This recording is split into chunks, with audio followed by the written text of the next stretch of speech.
then just was like, you guys should have checked the IP address. It's from inside out. There was this like hush over the whole fucking studio, and then I got like probably 50 emails from people that were either really angry or like, man, that was badass.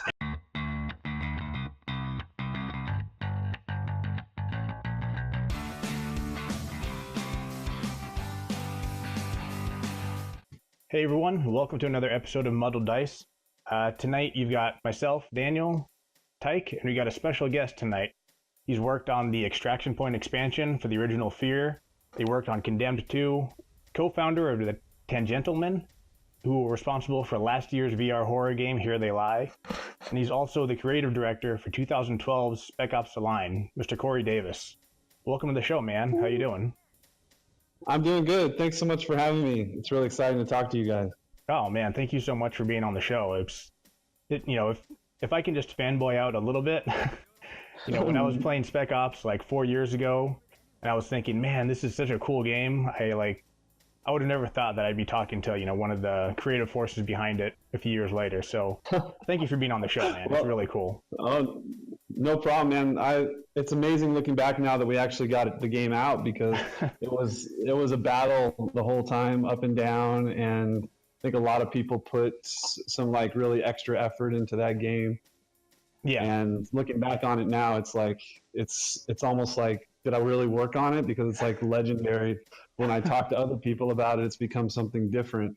And so it's really exciting for me to get to talk about it a little bit more in depth. Cool. Yeah. So I kind of thought we would go from like general questions about your process and other projects, and then we kind of hone in on Spec Ops as we go. If that's cool. Yeah, that sounds great. Cool. Tyke, you want to start us off? We'll just jump right in. Yeah, sure. Get some of the basic stuff out of the way, just like, going through the creative process, or more like, I take it you've been through multiple interviews and everything like that, but were there other kind of roadblocks or like, just hurdles that got into the flow of trying to get Spec Ops or any of your projects out there? Yeah, I think the thing that's from the outside, you don't really get like a great perspective on a lot of times on one of these games that takes a long time to develop, is that the entire time you're developing it, you are evolving the idea as well, and you're pushing it, and you're trying to figure out what can be the version that actually makes it out that final gate. And so you have this vision at the beginning. And then you sort of go on this really long journey where you go through every sort of pathway imaginable to get to that vision. And then you realize that a lot of the things that you thought would be the way to get there weren't the way. And so there's just this constant sort of evolution that's happening on the development team. And, sometimes it can be heartbreaking for people to realize that maybe the first idea that you had wasn't the one that ended up being the one in the end. And so we just constantly have to have this like sort of self sort of evaluation of where ideas are coming from, why we're doing certain things, where's our motivations coming from. And on a longer project, you can imagine like keeping that in a direct sort of straight line so that it ends up where you want or where you hoped it would end up. It's a challenge. Yeah, it has to be.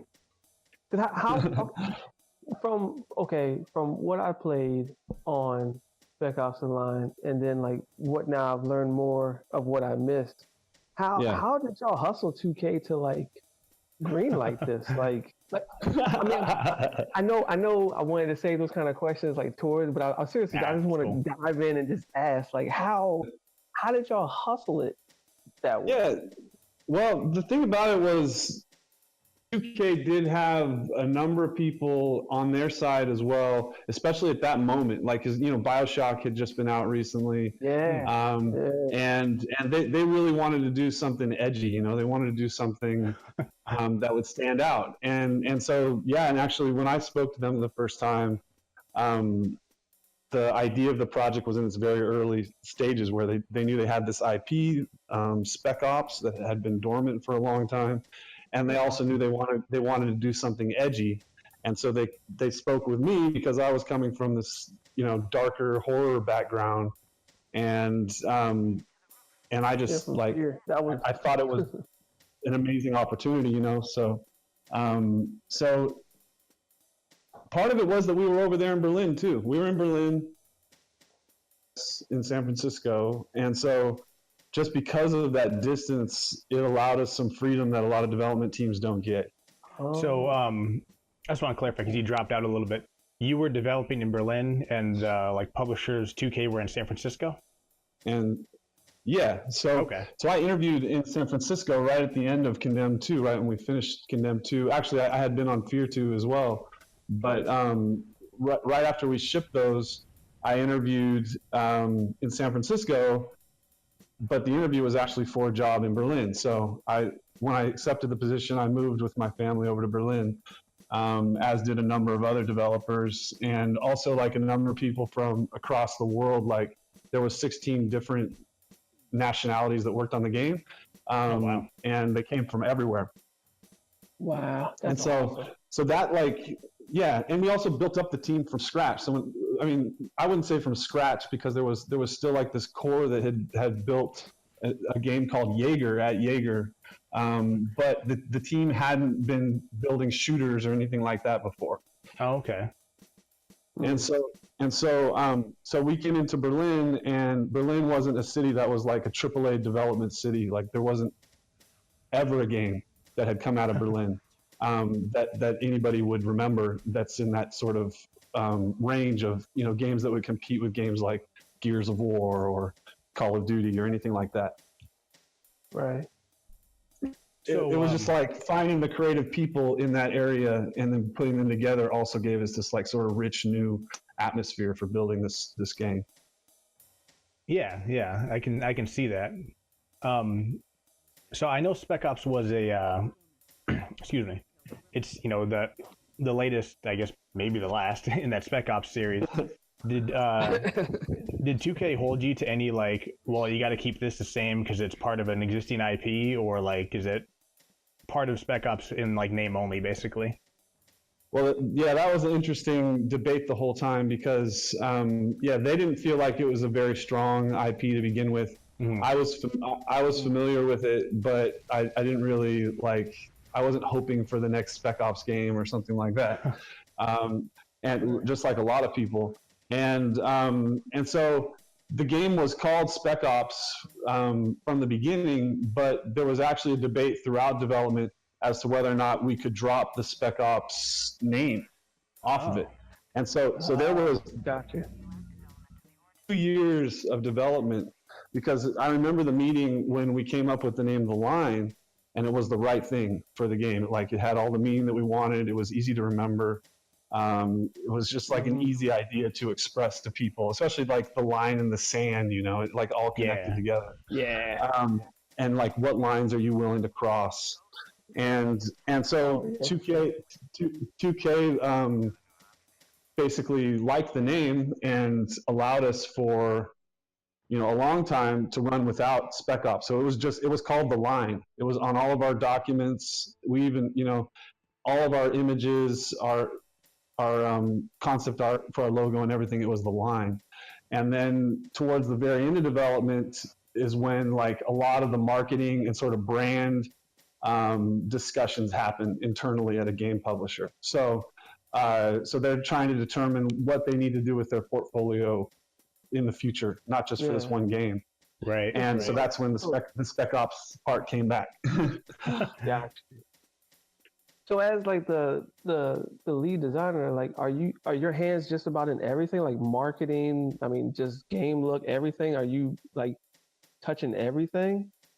Well, it depends on which project you're on, but on that game, I was a lead designer and a creative director, and so I was working with Francois Coulon, who's actually a 2K employee, who was our executive producer.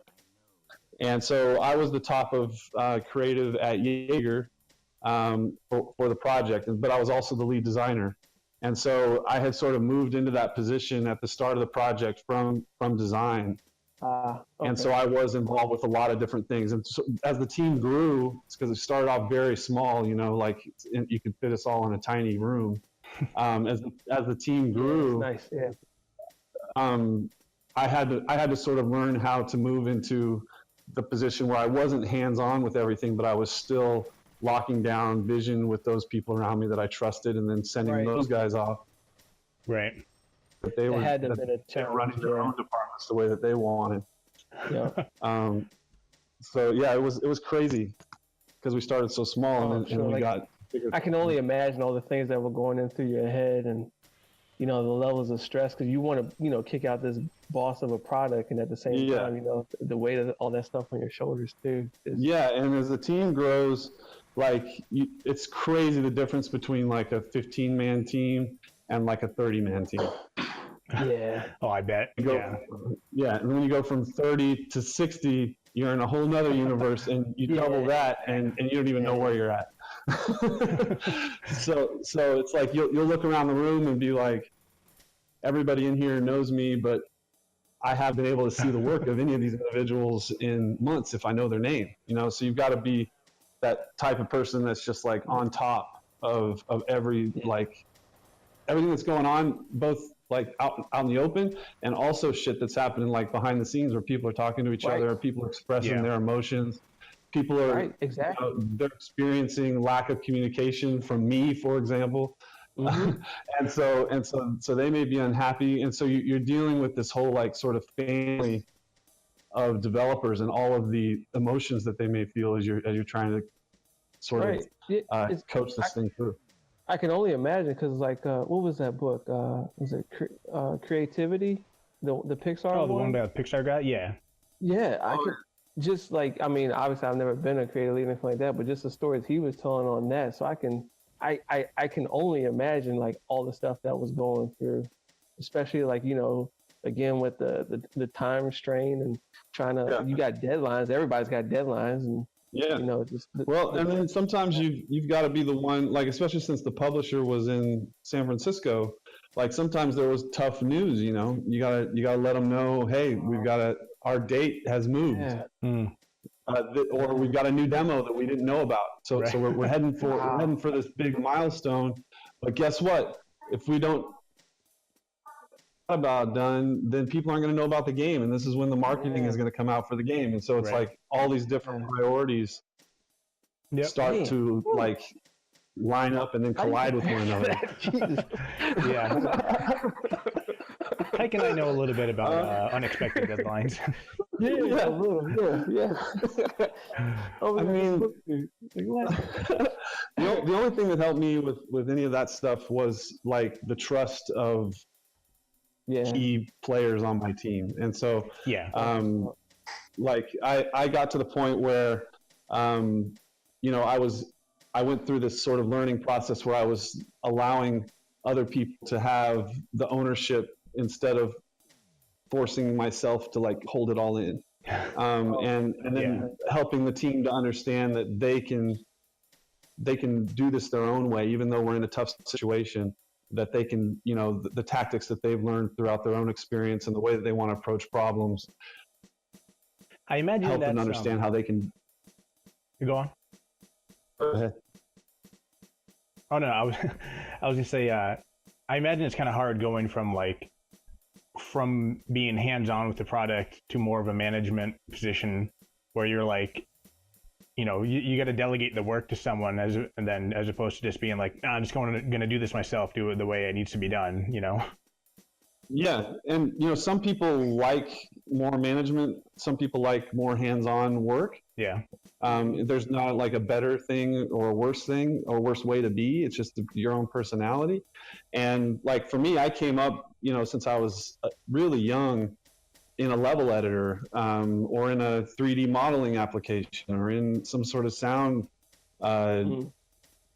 workspace. And so I was having to like pry myself off of those things, because like at the start of Spec Ops The Line, I'm in there, I'm throwing down terrain and I'm laying out level blockouts and things like that, and then looking around and realizing I'm missing like the big picture, and so I've got to find those people that I trust to do that. Yeah, I imagine having having people around you that you can trust to not only get the job done, but like even if they're doing it their own way, get it done right. That probably helped a lot.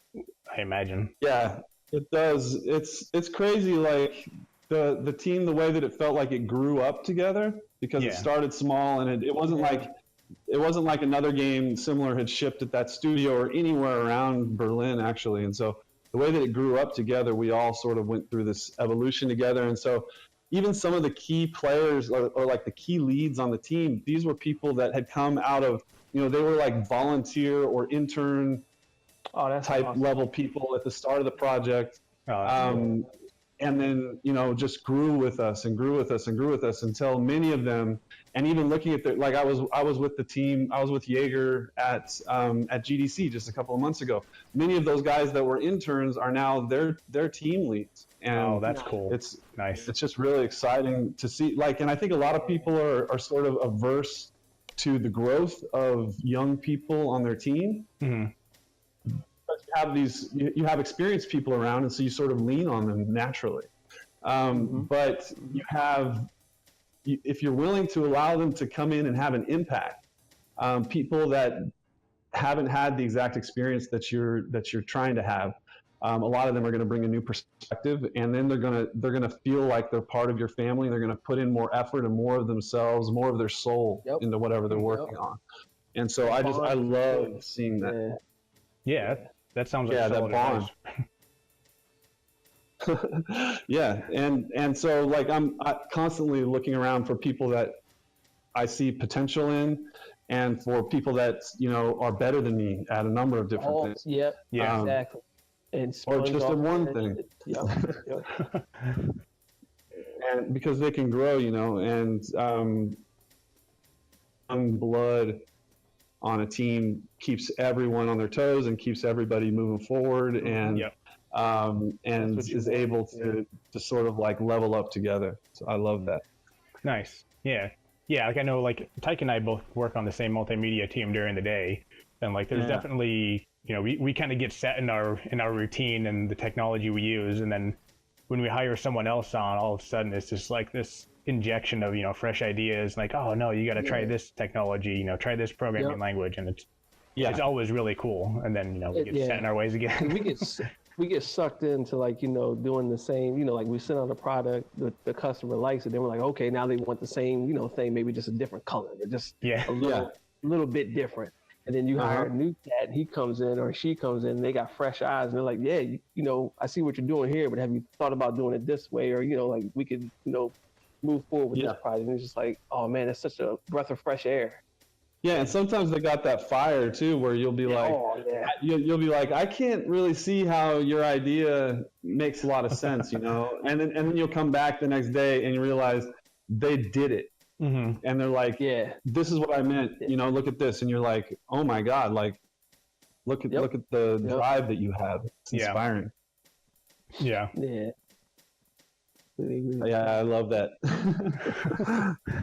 That's why, like with the cast that we work with, I mean, egos don't get in the way. Everybody wants our supervisor to look the best. We just want to kick out a product that we're proud of. That's what comes out at the end of the day. Well, that's what you're looking for, man. That's what you're looking for, is people that feel that way. But like, I think a lot of developers have worked in a hierarchy where they haven't felt like they were, respected, or that their ideas were listened to by those who are actually running the project, or that they can make the type of impact that they know they can make. And I felt like that myself before. And so, I'm always looking for somebody who wants to prove themselves. See, so something like that. How long did you stay at a job when you felt that way? Was it like, hey, you felt that way, and then like a month later you were already looking for something else? Or?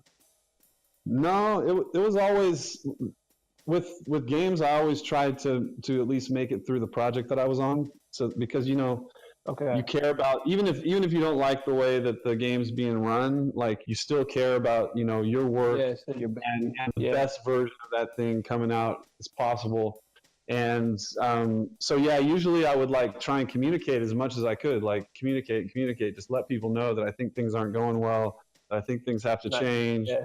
Yep. And then I would try and give them an opportunity to do that while I was, trying to make sure that my side of things was as legitimate as it could be, so that I would get the respect, so they would listen to me. and give me more opportunity and more chance to make an impact. So yeah, I can think of a few different times where I felt like things were going downhill, and then we were able to turn it around. And then a couple times where you could see the writing on the wall. Still, I tried to stick around to the end of the project so that I felt like I had done my part, you know? Yeah. Oh, Yeah. I got you. Yeah. That makes sense. And too, like, you don't want to, you know, if you like the people you're working with, you don't want to like leave them in the lurch. Yeah. You know, that's always Yeah, exactly. Oh, that's never a nice thing to do. Yeah, you never want to do that. No. Yeah. Yeah, and you make a lot of friends on the development team, like, you know, people that you're going to end up working with them again, even if you leave. I figure networking, or at has least to you be should be making those type of friends. Yeah. Yeah. Yeah, I've heard that about like the game dev industry. It's, you know, it's a huge industry that's also really small. Yeah, it is. It totally is. Like I still run into people from like my very first modding days. I'll see them at GDC or whatever, and Oh, nice. yeah, it's insane looking back now. Yeah, like you can't really like do something that's memorable, that's like sort of unprofessional in this industry without like everyone knowing about it. So yeah, I wouldn't recommend like you know, screwing over your projects or anything like that. People remember for sure. Damn. Yeah, well, speaking of your initial modding days, so you came up from doing mods for Counter-Strike and Half-Life, and your first professional gig was the Extraction Point expansion, right? No, well, I had a, it's funny, it's not, I don't think it's on my resume or anything, but I actually worked on a Torque engine MMO called Conflict Omega, way back in the day. Yeah, and I always forget about it because like I was paid so little. That's not good. But you know, I was a teenager, and so it was just a great experience. And that was so crazy because I don't know if you remember the Torque engine, but it was a free engine, open source engine, which meant that you could use it if you had no funding like us, but it had a lot of trouble, like the tools had problems, and it couldn't like you couldn't seamlessly go between indoor and outdoor areas and levels and stuff like that. And so I was building my geometry in Radiant, which is, you know, a completely separate level editor from id Software, and then exporting that into Torque Engine just because the Torque Engine's geometry editor was so poor to me. And so I was spending all my time in like two separate game engines. I don't even know if that's legal. But the game, like I worked on it. They're a studio in the UK, and so I was working actually on, you know, just Ventrilo and stuff like that with those guys. Okay. And sending over files with them. But it was a great experience because there was a large team, and I got to like get to know a lot of people. And even some of the people from that original team ended up leading me to contacts that ended up being big, important people for Spec Ops The Line. And a few of them even worked on Spec Ops The Line. And so, yeah, it's crazy the way that like the crew of people that worked with me on mods and levels back in the day, I still work with many of them. Network, man. Yeah. Yeah. Yep. So yeah, that was the first one, and mostly it was a shooter MMO, and so I was mostly building shooter levels for that, but the game was never released. It got canceled, unfortunately. Yeah. Oh, well, that kind of. So my question was going to be then if like what was kind of going through your head when you were working on Extraction Point? You know, if it was your first paying gig, where you like, you know, you have a head full of steam, or you're like nervous, confident, whatever. Extraction Point was interesting because the Fear tool set is very specific, and I had built levels for earlier Monolith games just for the community, for No One Lives Forever 2 and for Blood 2 even. And so I knew the level editor, like I was involved with the community and stuff like that. But when I got to actually use the one that was in production at Monolith, it was completely different, and they had switched over to a completely new lighting engine. Because if you look at Fear, it looks way different than their earlier games because it's real-time lighting. Yeah. And so it's like it's real dark and shiny, and it looks real sci-fi and stuff like that because of the lighting. But it also meant that there was a huge performance limitation on how the lighting could be done. So you couldn't just like build out a space and then go throw in, like say you built an office space, then you're gonna use the cubicles for cover shooting. You couldn't just go and throw in lights where you thought they should be. Like every room could handle typically just one light. Oh man. And so you start to, and then the rooms themselves have to be set up in these like quadrants that allow them to not bleed into the other spaces because it's overlapping lights. Oh man. And so to get good looking levels in there, you had to work completely differently and think about the lighting from the very start of the level design. And so my first week working on that, they said model this. They said build a level out of this office, and I was dropped in there, and that was pretty nerve-wracking because that was my first day seeing those tools. And so it's gonna throw you in the deep end. Yeah, and they wanted it to be like to scale and everything. So here I am. Wow, jeez. Yeah, and I've got one afternoon, so I'm going around the whole building and trying to figure out how I can get in my head the correct scale of every room and every single object. I wasn't modeling like the keyboards on the tables or anything, but I had to get like the cubicles in every single conference room, and even the parking garage. Wow. And and then so just like learning over that day, like and rebuilding it like 5 or 6 times in that one day. And that's what you do a lot of times when you're trying to figure out something new, is like you just got to go at it hard, be ready to throw it away. Yep. Keep going. Yep. So that's what I did, and it came out pretty well. In fact, the one of the areas that I modeled that day made it into the final game. Oh, nice. That's pretty cool. On your first day, made it to the final product. Yeah. Nice. Yeah, it did. So yeah, there's like an office area with like a vent sequence that came in from that first day. So see, with something like that, But yeah, it was nerve-wracking. are you tempted to like drop in little Easter eggs and stuff of your own? I've always done that. Yeah, I love doing that. Nice. Okay. Yeah, in fact, it has a number of very strange rooms in it that you can find if you mess around. Yeah. Yeah, in fact, and there were some that we had to cut too. If you guys have time, I got a crazy story. Yeah. Definitely. Yeah. Okay. So there's this moment in Extraction Point where you come around the corner and you see from the silhouette this nurse, and you can hear her like singing a lullaby before you get there. Mm-hmm.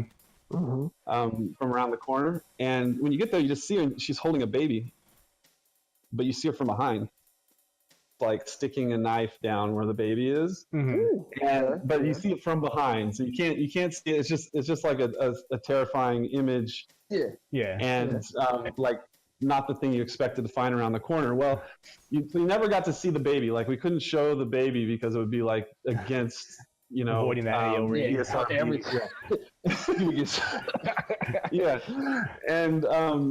But what you didn't realize was that the face of the baby, one of our environment artists, he was this like really short, like hilarious dude that had like a really big mustache, and it was his head on the baby. And his name was Ricky, and so we called it Ricky Baby. And one of the designers took, there's like explosive crates in here. You can like pull up, and you can get ammo out of there or whatever. He filled these crates with Ricky Babies, and when you blow them up, they would actually use the AI nav mesh and swim out like worms. Oh my god! But they would, yeah, it was so fucking freaky. And they would every object they hit as they swam around, they would bleed. And so these creepy babies were just swimming all over, bleeding everywhere. Yeah, they made us take them out. It was amazing. Oh, that's awesome. I love shit like that. Yeah. Yeah. Is there any way to like re-enable that in the extraction point, or is that like totally cut? Oh man. Like the extraction point hot coffee mod? Yeah, you'd have to dig into the textures. I won't be surprised if his face is still in there somewhere. Oh, that's awesome. With the mustache. I would love to see that, dude. Oh my god. Nice. Yeah, we had quite a bit of fun on that one. I think most of us were pretty young in the industry, and a lot of responsibility was put on us. And that was a fun game because it's so level design driven. Yeah.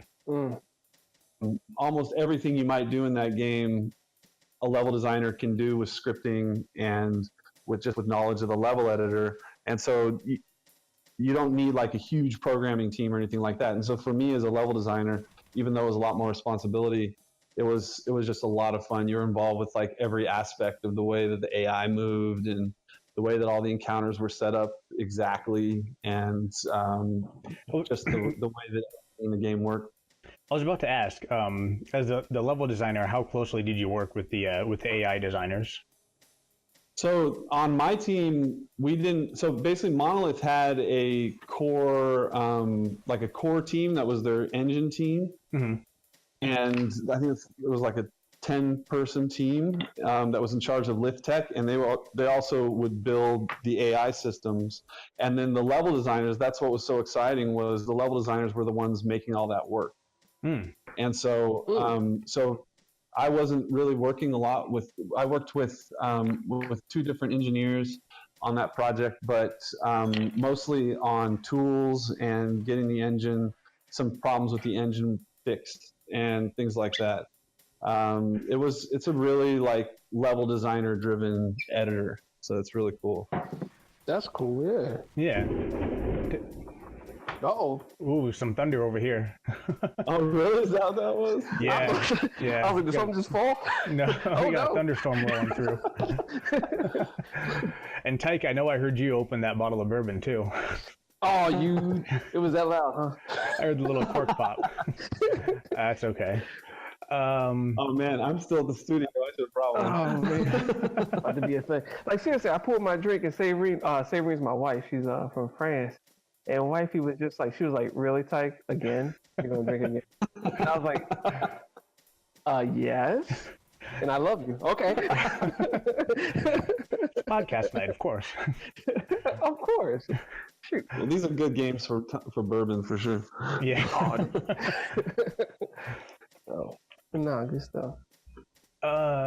Here's a good question Tyke came up with. Kind of while we're on the subject of fear and fear of the game and fear, I guess. What are your favorite horror movies or horror, books or games or whatever? Yeah. What like inspires you when you're making games and stuff? Yeah, since I was a kid, I don't know, I don't even remember how I came across it, but Lovecraft was like a big thing for me at a really, really young age. Nice. In fact, to the point where my parents were really worried about me. but so there's that. I mean, like probably every one of my projects, you can trace many different things back to references to H.P. Lovecraft. But also like anything from Stanley Kubrick is a huge thing for me, and The Shining was like a life-changing experience the first time that I saw it. So it's that one is big for me just because it sets up a facade for what you think is going on, but what's actually happening is much darker and deeper. And Stanley Kubrick's always sort of pulling these strange levers. I'm also a big fan of Japanese horror. Like, probably got into it even more when I was working on. Basically, anything Monolith works on is inspired by that, or it used to be. um, and so like the movie Pulse, for example, was a big inspiration for Fear, and so that's one that there's a number of scenes that I still keep with me on that one. And obviously Ringu. I'm a big fan of, which is a lot of people think I'm strange because of this one too, but Lars von Trier's Antichrist. Have you seen that? Oh my God, yeah, that is such a hard movie to get through. Yeah. So that's another one that to me is like, on the surface it's really brutal, but it's got a lot in it that's really, really inspiring to me. What was it? What was it called again? Antichrist. All right. Got it. It's a good date night movie, Tyke. Yeah, definitely. I'm gonna tell wifey. I'm like, hey, Dan. Cory Davis recommend. I saw that movie once, and like it's a good movie, but there are some scenes where like I just have to close my eyes. Like, oh my God. Eraserhead, I love that movie. I'm a big fan of. I'm also a big fan of the Coen brothers in general. Even though they're not. You wouldn't think of them as horror directors. Like the way that they develop villains and the way that they make you sort of question, like who's good and who's bad and why we are that way. No, one second. No Country for Old Men actually is one of my favorite movies. And the villain in that, Anton Chigurh, is to me like one of the best portrayals of like just sort of impending doom that's ever been in a film.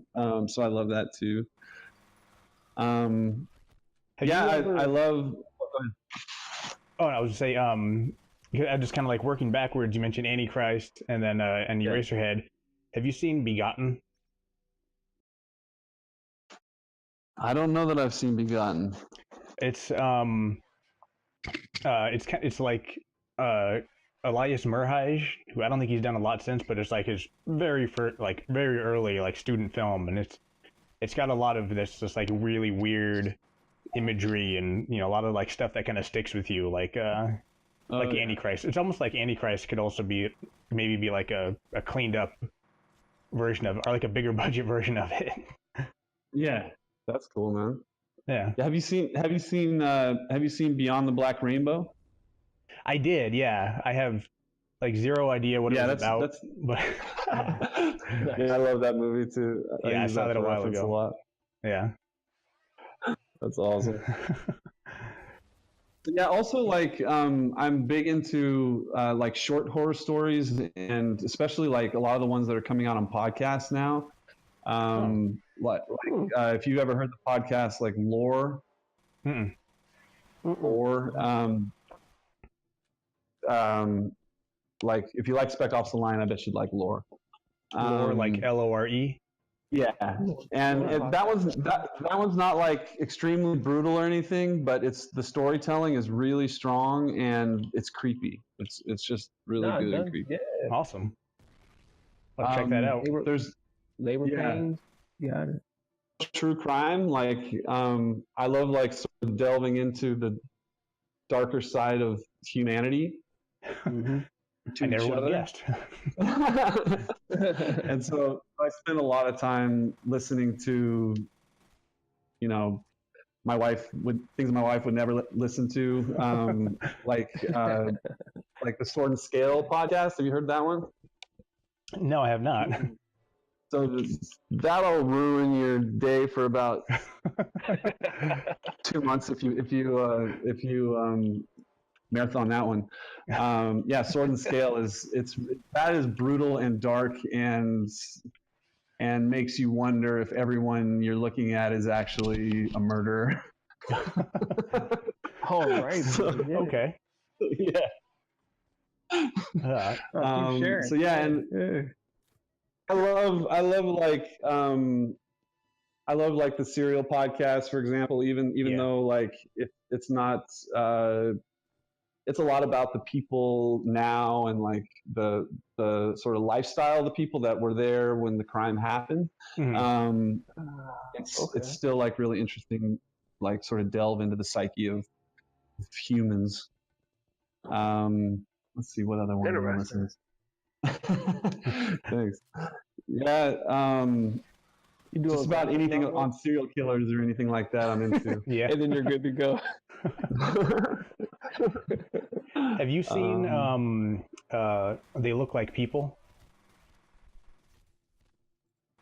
I don't believe so. That sounds good. Yeah, it's a good like indie horror movie about this guy who he's convinced that like there's these aliens invading the bodies of everyone he knows, and that they're gonna kill him and like bring about the end of the world, and he becomes convinced that like his best friend might be an alien, but he's not sure. It's a really good horror psychological movie. Nice. I'll have to check that out. Is that on Netflix? Where's that at? Nice.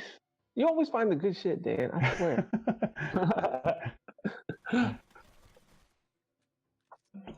Yeah. So yeah, I'm trying to think of. I went through a number there. Let me see. I'm a big fan of Alejandro Jodorowsky as well, and his film El Topo was probably the furthest he went into like horror. He's not a horror guy either. He's more like strange surrealist, but he sort of tiptoes into the darkness as well, and so I love his stuff too. I don't think I've ever heard of. I've heard of El Topo, but I haven't heard of his other. El Topo, his 35. The Holy Mountain. Okay, yeah. But to me, interesting film. Yeah. So he's like a lot of his films were originally in Spanish, and they were dubbed or whatever, and then his latest ones, I believe, are in English. Was this in the 70s? Yeah, in the 70s and in the 80s mostly. Yeah. Oh wow! Look at that screenshot. Holy shit! Okay. It's a naked boy holding his hand or a naked girl, and there's blood everywhere. That's pretty insane. No, this is tight. Okay. Let me think here. Yeah. Yeah, you put me on the spot. Let me think if there's a few more. You said, is your wife into horror stuff as well, or she just kind of like she is, but she's like I probably anything that's horror related, or listen to it, and she just and I'll make up my mind about it afterwards. But she's like, there's been a lot of bad horror, and I'm not watching that bad shit. I got you. That's understood. Yeah. So I have to like convince her first to like, no, this is gonna be really good. It's not just like a B movie or whatever. Like right. That movie, Get Out, that just came out. Yeah. I was like, watching the movie in the theater with me, and she was like, no, it's not going to be that good or whatever. And then, I just wanted to see it for sure now. Yeah. Well, yeah, because I don't think Dan's seen it yet. It caught me by surprise. I wasn't having high hopes for it, and then I was like, oh man, that thing was pretty tight. It was good, man. Good. Yeah, I didn't have high hopes for it until I saw who was directing it. I was like, okay, I'll give this a chance. Yeah, it was really good. Like the dialogue was good. The characters were like pretty believable and entertaining, and it was like almost lighthearted at times, and it does this thing where like, when if you're in a bad situation, or if you've ever been in one where you can tell it's starting to get bad. You like keep telling yourself it's not bad. This is normal still. Nah, this is normal. Like they're just They're just doing this one thing, but they'll stop. You know, this is still normal until something really fucking bad happens, and then you're like, oh my god, you change your mind. It's crazy. So yeah, it toys with you on that level. It's pretty good. Yeah, I liked it. Crazy enough, I saw it with I got a 17-year-old, and me and him we watched it together. I think he was enjoying it just as much as I was because he was talking at the TV. He was like, "Oh, you need to get out of there." Yeah, dude. It's one of those where you're like cheering for him and shit. Yeah. Oh yeah, completely, dude. Yeah, man, that reminds me. I went to see The Shining at they have this big theater here in Hollywood that's called the Cinerama Dome. Mm-hmm. Dome on the top of it. It's a big theater, and they're re-showing The Shining just before Halloween, and for some reason, like, it was the people that showed up. It was just like unexpected crowd to me. It was mostly date night. Like, it was mostly like I showed up with a couple of my friends that are into horror. But most of the people there had like brought somebody with them that had never seen the movie before or whatever. And right behind me was this group of like five girls who had never seen it. And so the movie starts out and they're laughing the whole time, like, because there's little lighthearted scenes, and like it just seems like it's just normal Americana, you know. There's like this thing going on with the family, and the dad's trying to get a new job. It's all good or whatever. And so they're just laughing and laughing. And then I hear at some point, one of the girls just go, "What the fuck?" And yeah. And then afterwards, like 3 of them were crying, dude. They were crying.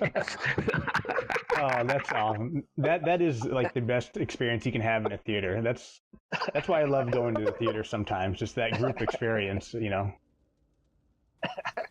Richard Piercy, who was the writer on Spec Ops The Line, he's like a huge horror guy too. And it was classic. Oh, I'm sure. Oh, that's cool. Yeah. That kind of reminds me of I went to see when the first remake of Texas Chainsaw Massacre came out. Yeah. I went to see it in the theater, and like it was a lot of younger people who hadn't seen the first one, and it was kind of like lighthearted, you know, up until the first scene where they see Leatherface, and you could hear like everyone in the theater go, oh, just like a big breath, like, oh my god, and like after that it was game on. It was awesome. Hell yeah. That's very good. That's awesome. Man, dude, I was listening to a podcast about the actual Texas Chainsaw Massacre the other day, and yeah, just like, man, that guy was probably even scarier than the dude in the movies. Like, my family's really religious, and happens to come from the same religion that he was part of. And I didn't know that. And the first 2 people he had killed were actually missionaries from their church. Oh wow. And yeah. And so that was tripping me out when I was listening to that. I was like, oh my God. And you know, when he got caught, he was angry at the church for not giving him good enough lawyers. He thought that the church would help him out. Oh my God. Wow. He was crazy. Yeah. Maybe a little bit.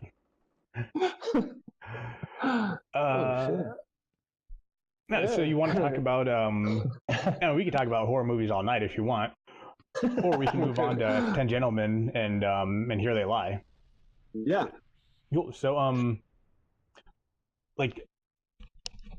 well, let's just do a good seg. What kind of horror movies, like, are there specific horror movies that influenced Here They Lie or the aesthetic of it? Yeah, I would say probably Jacob's Ladder. Okay, yeah. The Shining, and Eraserhead. Probably. That's the zone that's coming to mind right now. It's a hell of an intersection. Jacob's Ladder. Yeah, it is. I mean, if you notice, like the game starts out in a train station and it's abandoned, and you're trying to put things together.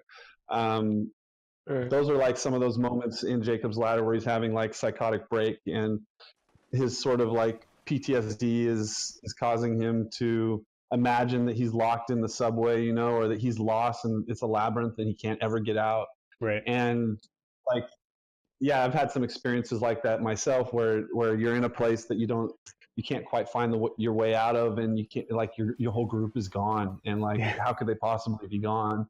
And so, yeah, that was a big inspiration for that, and then sort of the overall psychological nature of what the character is dealing with, the main character, and then you know, like I'd mentioned Kubrick before.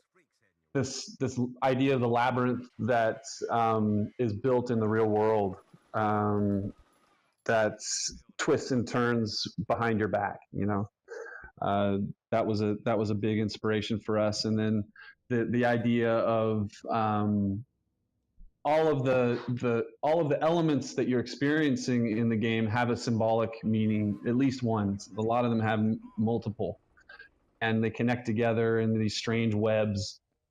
And that was this experiment that I started on Spec Ops The Line and really want to keep doing in all my future projects, is like helping basically people to be able to come up with their own meaning. Okay. Experience, because there is an opportunity within the experience for a branching of ideas and sort of a web flow of ideas. That we hope the final part of is your own, you know. And I think that the Shining is attempting the exact same thing.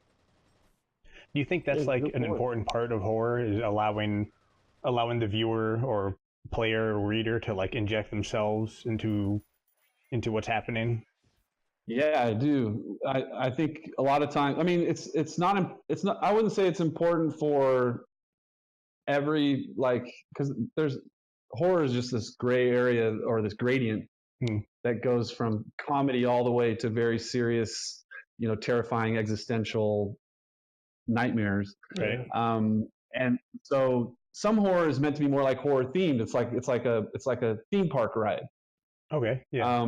But the stuff that I'm interested in is the stuff that you might debate with someone.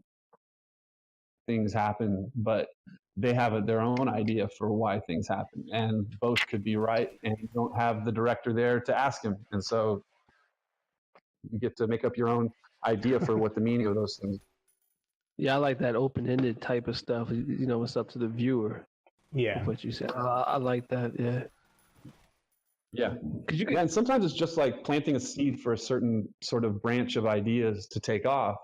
And then also the team that's developing the game, if they're sort of living in this environment where all these different themes that are important to the vision of the experience are around them all the time, they're thinking about them and they're infusing them into every part of their work, then, like I mentioned, these webs, one little branch can lead you into something really deep.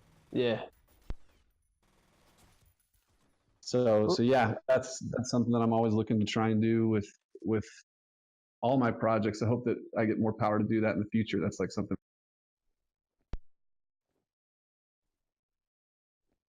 Hello? Did we lose you? Hello? Oh, you still there? Hello? Oh, okay. All right. Making sure. Sorry. Oh, okay. Let's see what else you got. Tyke, I know you had a question about his influence. Yeah, I mean, we kind of tiptoed a little bit on that. Obviously coming from, like, I got 3 boys. I got a 17, I got a 5, and I got a 3-year-old. I did hear about with your son. You want to care elaborate, or like how either tackling what was going on with your family, or either just like leading more to inspiration of, like, you know, how delicate life is, stuff like that. If you want to talk about some of that. Yeah, for sure. Yeah, you know, like, I'd say Spec Ops The Line, like, when I look back on that sort of journey that I went on as a director and as a game developer, a lot of it was about the birth of my son, like the journey that was there for me personally. Like, for everyone else on the team, they have their own ideas and their own sort of feelings for why certain things happen in the game, just like the player. but for me, like when I look back on it, the birth of my son leading up to it, and then it happening, and then us finishing the project, all of those things are tied together. But when I moved back to LA after Spec Ops The Line, my son came down with cancer, and so he had liver cancer, and that just like sort of forced me to change my whole way of living, my priorities. Yep. Pointers. Forced me to. Hello. Yeah, I'm here. Dan, you here? Yeah. And so it just sort of caused me to delve even further into those questions that I had about, the meaning of life, and why we do the things that we do, and how I should behave as I'm getting older, and what type of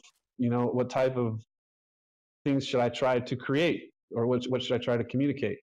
And so I mean, it was a really tough time. Like he was going through chemotherapy for months and months, where I was crunching on the game while I was living in the hospital with him.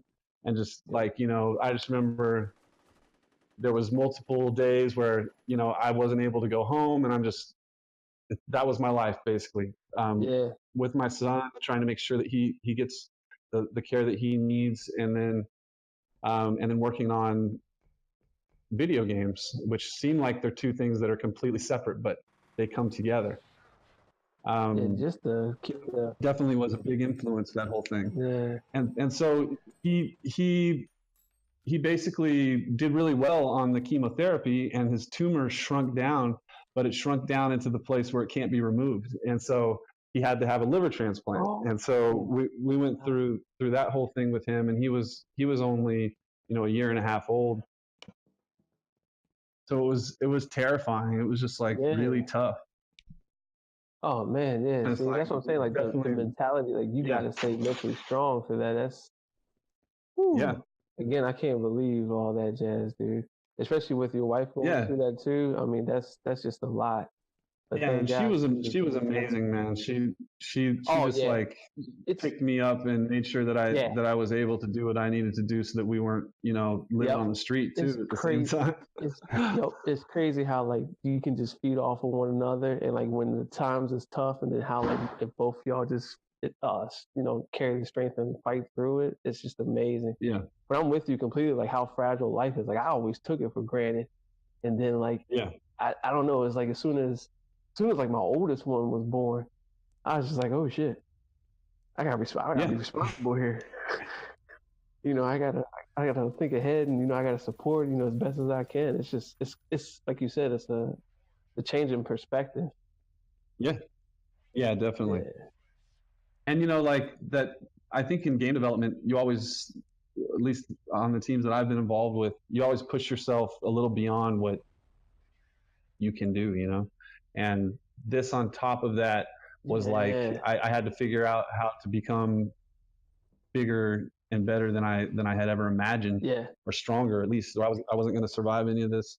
Right. But, the one that was really strong was my boy, and he basically like kept my, like, because it was dark, it was a dark time, but he was always smiling. He was always there. He was like picking me up. He was amazing. He even after his liver transplant, he was even on American Idol. American Idol came to the hospital, the children's hospital there, and he's into music and stuff like that. So he was on American Idol there. Oh, that's awesome. So they like featured him on the show and stuff like that. That's cool. Okay. That's What's how old is he? How old is he now? He's 6 now, and so he's finishing kindergarten right now. Yeah, man, that's awesome. So he's doing great, man. He's like, I would have thought that after a liver transplant, you wouldn't be able to do a lot of the things that other kids would be able to do or whatever. But like, he's the tallest kid in his class, and he's tough. And he ain't slowing down. Yeah, he's strong. Nice. So. Yeah. No, that's he's doing really good. That is an awesome story, sir. That is bad. Thanks. Yeah. But yeah, it definitely, like, I've confronted the the darkest things that I know how to interact with head on. Like I've tried to figure out why I exist. I've done experiments with my own psyche to try and figure out why we're here in this life. And the way we behave and what are the consequences of our actions beyond, you know, the next 100 years. That's good shit. So those are things that I'm always toiling with as well. Awesome. Yeah.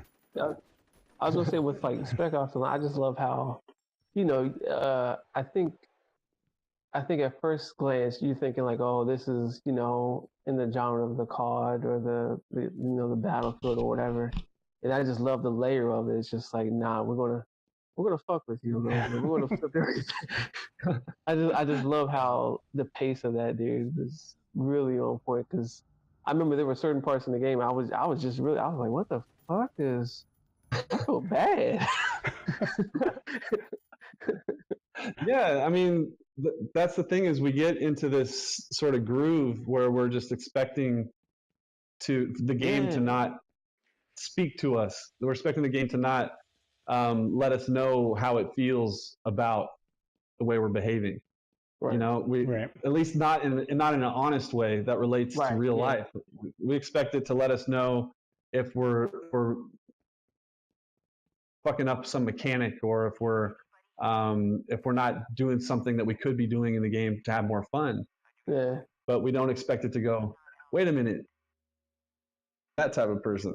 Yeah. It's like, yeah, hell yeah, I want that slow motion headshot, please, sir. Thank you. And then just like, uh-oh.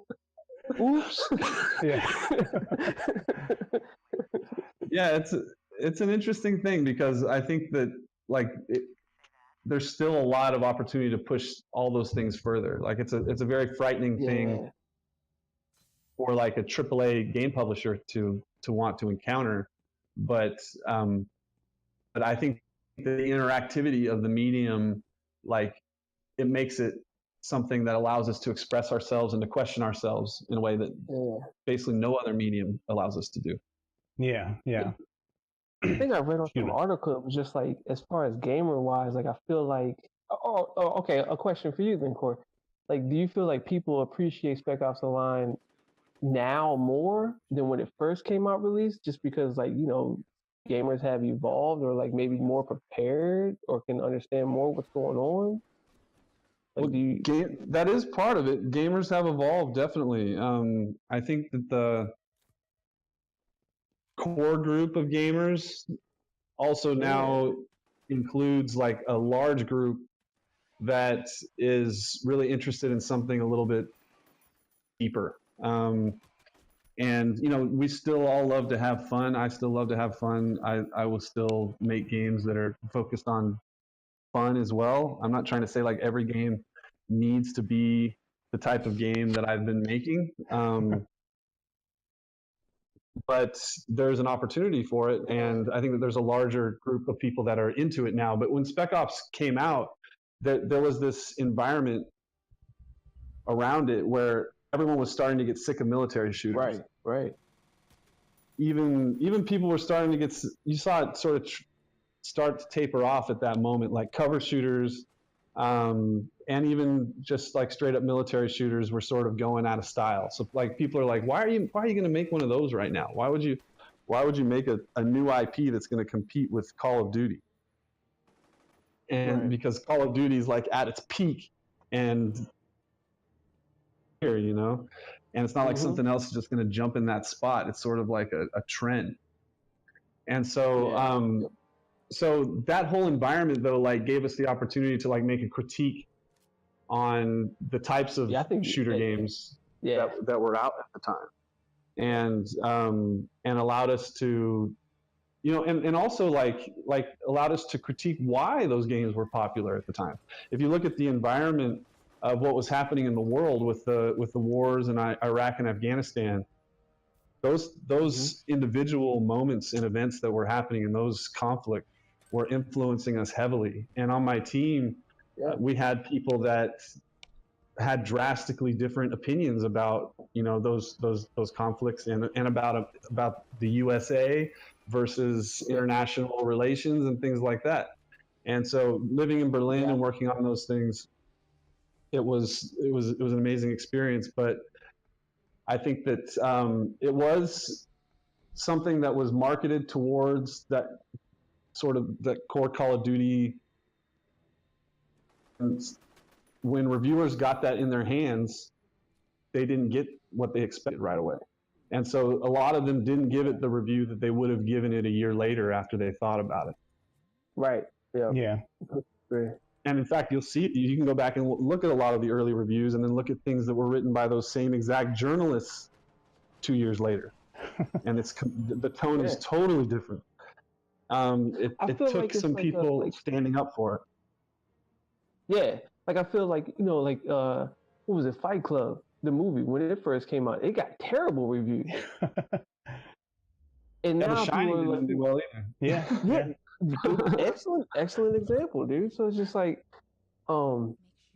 especially too, you were saying, like, you know, on the team from Berlin, I mean, you got all these different people from all different nationalities, from all different kinds of perspectives. There has to be a whole bunch of different stuff going on mentally for everybody. That's just, oh man, I would have loved to have been a fly on the wall.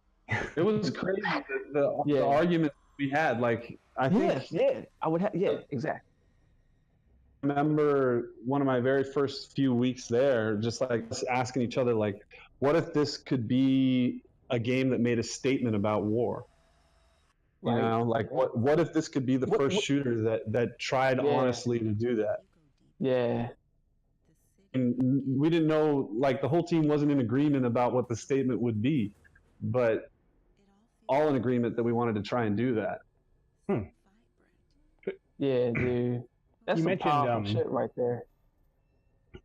You mentioned, like, you know, current events kind of influencing the game, and it kind of like, you know, arrived exactly when it should. During development of the game, was there ever like an event happened and like changed the directory of the story that you were planning? Excuse me, or, you know, changed how you did a certain scene in the game or anything?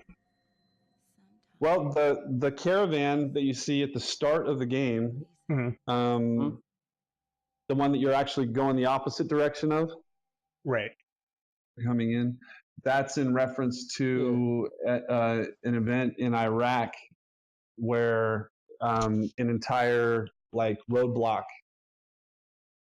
out and then taken out by U.S. forces. There. I think I know what you're talking about, on that highway, right? And so that highway was a big, like, that moment, we wanted you to get the feeling of what it would be like to walk down that afterwards. Okay. And let that be the start of, like, the haunting experience of the game. But we actually worked with a military advisor who was stationed in Oman while we were in development. And so Oman is about 3 hours outside of Dubai by driving, so you can drive there easily. And it was crazy because my parents relocated to Oman, like, before I started the project. And so they were living there. And they just happened to meet the head of diplomatic security there, who was this guy, Will Makaniole, he's this like 6'7" Hawaiian guy. And he's a special forces officer, and an extremely athletic guy too. But, like, I would go there to Oman to do training with him and things like that. And then he was just constantly, you know, giving me his perspective on what was happening around the world, because he's a hostage rescue guy. So he would end up, in every part of the world in these really high profile hostage rescue cases where he's bringing people home. And so his perspective was really interesting, like his whole perspective on the politics of the U.S.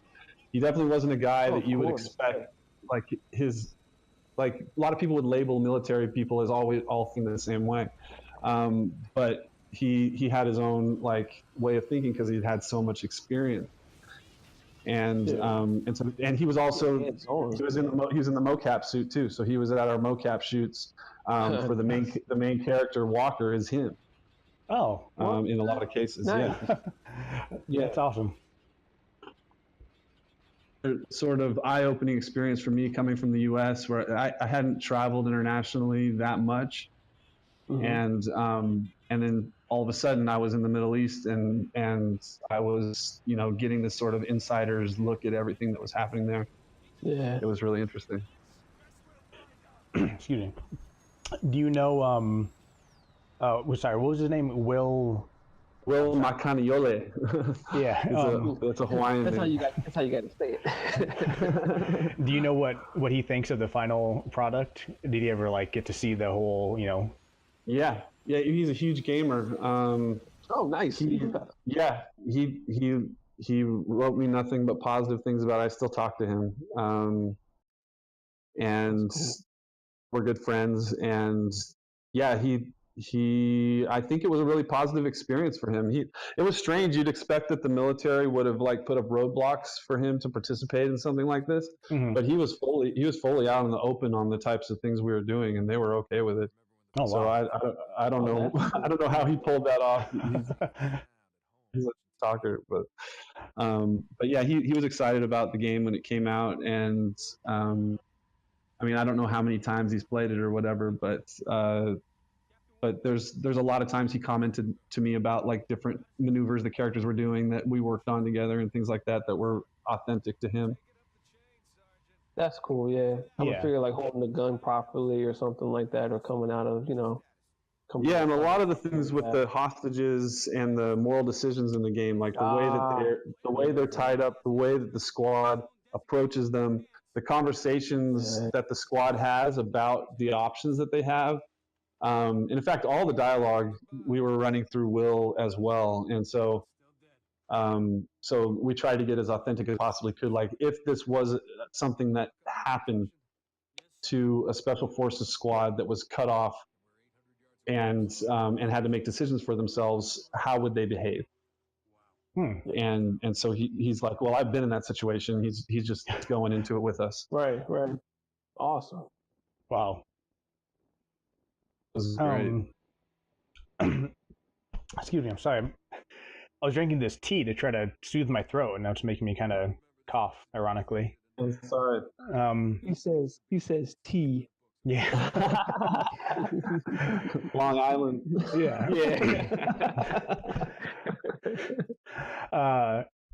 Okay, so you mentioned the moral decisions. We talked about the probably most infamous moral decision in the game, the white phosphorus scene.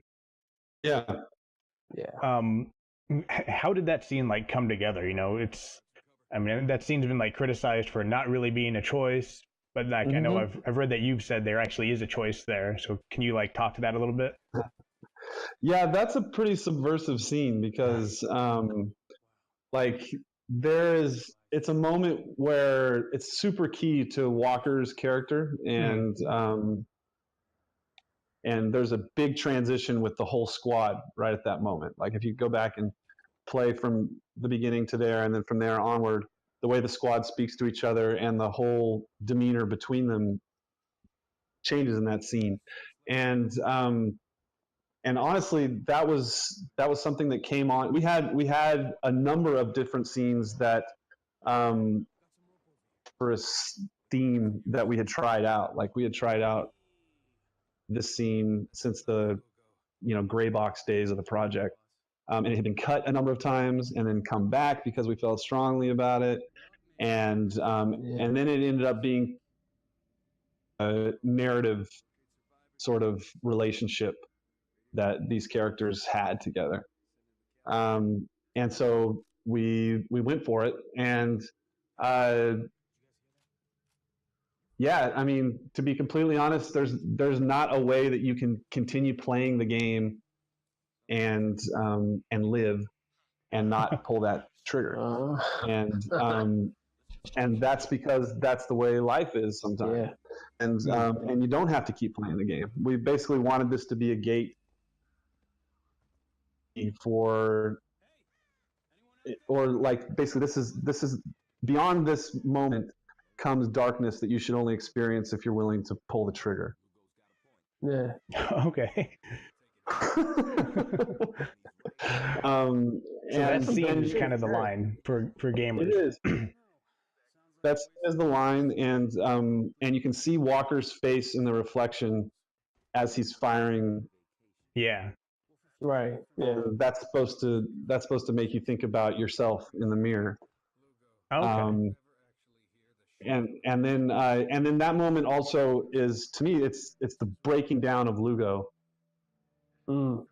He goes from, you know, the lighthearted, positive sort of, you know, like that intern that I was talking about earlier that I tried to get on my team. He was like one of those guys. He goes from that to, you know, something that he can never come back from. Right.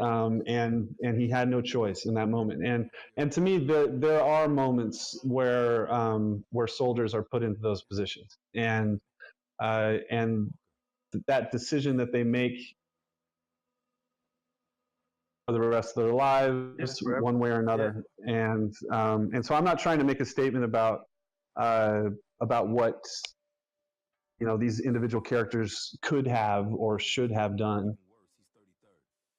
Statement about the difficulty of difficult situations. So yeah. Yeah, it was tough because there was people on the team that felt really, even the day that we shipped it, felt really torn apart by it. Still felt different about it, I'm sure. Really? Yeah. Nightmares about that scene as well. So it's it's something that, yeah, that one and then and Walker trying to save Lugo after he's been cut down. Right. Yeah. Ooh, for the hanging news. Yeah. Those two moments, definitely the first time that I saw the version that you've seen. Lugo's voice rung out of my dreams for a long time. And definitely imagine. Yeah, and I still love those characters. They were, I think they felt like they were part of our family on the development team. Those characters felt like they were with us. That's dope. That shows that, you know, you have something though. That's pretty cool. Yeah, it was interesting. Just like as I rewind it back in my head, almost every beat or every moment in the game is like this evolutionary small step that individually. Yep. Cheers to that. So you said the version we saw. Can you talk a little bit about like what other versions of that of either of those scenes that you had? Sure. The white phosphorus was, so that if you were paying attention in 2010, I believe, white phosphorus was being used across the Middle East on civilians and things like that. Mm-hmm. And there's a lot of imagery and video of what that weapon does and did to people. And it's like, if you don't know about white phosphorus, seriously, you should look it up, because it's like, if a tiny amount of it gets onto the top of, like, say on the top of a bus, it'll burn all the way through all the metal in the bus. It'll go all the way through the bus and then go all the way through the road. Mm-hmm. That's how dangerous that shit is. And it rains down like hell, and there's no way to avoid it. And so it's obviously like it's a war crime to use it as a weapon, but it's been approved to be used as a smoke screen device, which is just to me it's a way that they can get away with using it as a weapon. So basically, if you were at a tribunal, you could say that you were using it for this other reason. Oh, okay. Casualties. And so to me, it's like this really scary sort of gray area. But a lot of the times that it was used were completely by the law completely legal. And so that's terrifying as well. Yep. But so we wanted you to experience the brutality of that weapon. And so we actually had that as a weapon that you could carry around. You could set it up with the squad and you could use it on enemies. So like there would be enemies down behind cover and you could rain down white phosphorus from a mortar on them and burn them alive. And while that is like more like what you would expect from other games, for us it started to feel exploitative, and it was like no way we could make it so that it wasn't like the most fun thing ever to just burn these fuckers alive. Right. We wanted to give, and so like the challenge was coming up with a way that it could be controlled and it could be done in a way that progressed the narrative and allowed us to express the deeper meaning of it and the consequences of it immediately, rather than making it into like a fun thing that you do. Yeah, I see that. One of the scenes I think I remember was like I think it was a mother holding her child or something like that. I think she was like covering her eyes or covering her eyes. That's hold on. That's from a real horrifying image, actually, from the war. Oh yeah, wow! And to the anti-war memorial in Berlin, if you look that up. Okay. But in the final moment, you see Conrad actually is painting he's painting an oil painting of that. And then he says, "You're done. Look what you did. Basically, you painted this." Yeah. He's like, "This is your fault." Damn. Yeah. See this shit. It's crazy. Yeah, that was. Yeah. In my career, in order to like get into the zone where I need to be is horrifying. Yeah, I can only imagine like the stuff to like not necessarily be inspired by, but like to get your mind in that kind of realm. Oh man. Well, you don't want to just express the marketable sort of flashy side of these events, because that's what's typically done. That's what's like someone reads a news article or sees a picture and is like, oh, that would be a cool setting for a game level.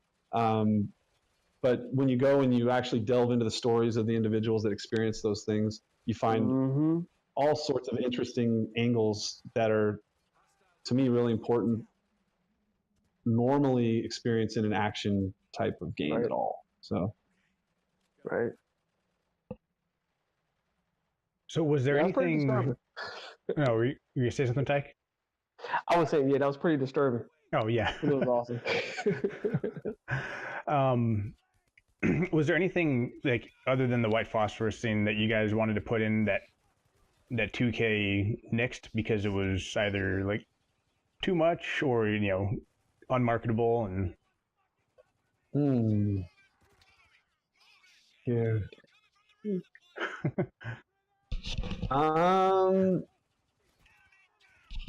We had you've probably seen some of the street art that's in the game. Yeah. There was a number of really sort of politically fueled ones that were in the game that were removed at a certain point. Like there was one, I don't even know if I should say this shit, but there was one where President Obama was blowing his brains out with the revolver. Oh my God. Yeah.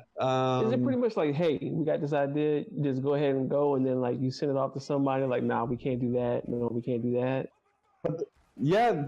So there's basically milestone deliveries is what they're called. And so like every 6 weeks we would have like goals, and then we would send off a build, and then they would have their people run through it and give us comments and feedback and stuff like that. And then we would have arguments over which things that we agreed with and which things we felt like would hurt the game if we followed the feedback and things like that. And so at the same time, there's also a legal team and sort of like a PR check on all of the assets that are coming through. So like that and all the textures in the game get checked by somebody for things that are either illegal or would 2K wouldn't approve of. And so eventually every single thing in the game is known, Right. And so you have debates about those things. Yeah. But there's a lot of things that you sort of, I would put it this way, you sort of get away with as long as they're not controversial or illegal. Right. There's secrets that can be placed all over the game that only people that play the game really meticulously can find. Right. And so there's a number of those things in Spec Ops The Line too. Excuse me, I'm sorry. Let's see what else I got. Yeah, I can imagine that that Obama texture came back with a big red X through it. Yeah, it did. Yeah, and then even we had what was I going to say? Sorry, my producer just texted me and stole my train of thought. Hold on. That's all right. And the architecture of Dubai could be a huge problem as well, legally, because that's a modern city built by architects that are still alive, all highly patented. Really? The whole layout of the city is within the last 20 years.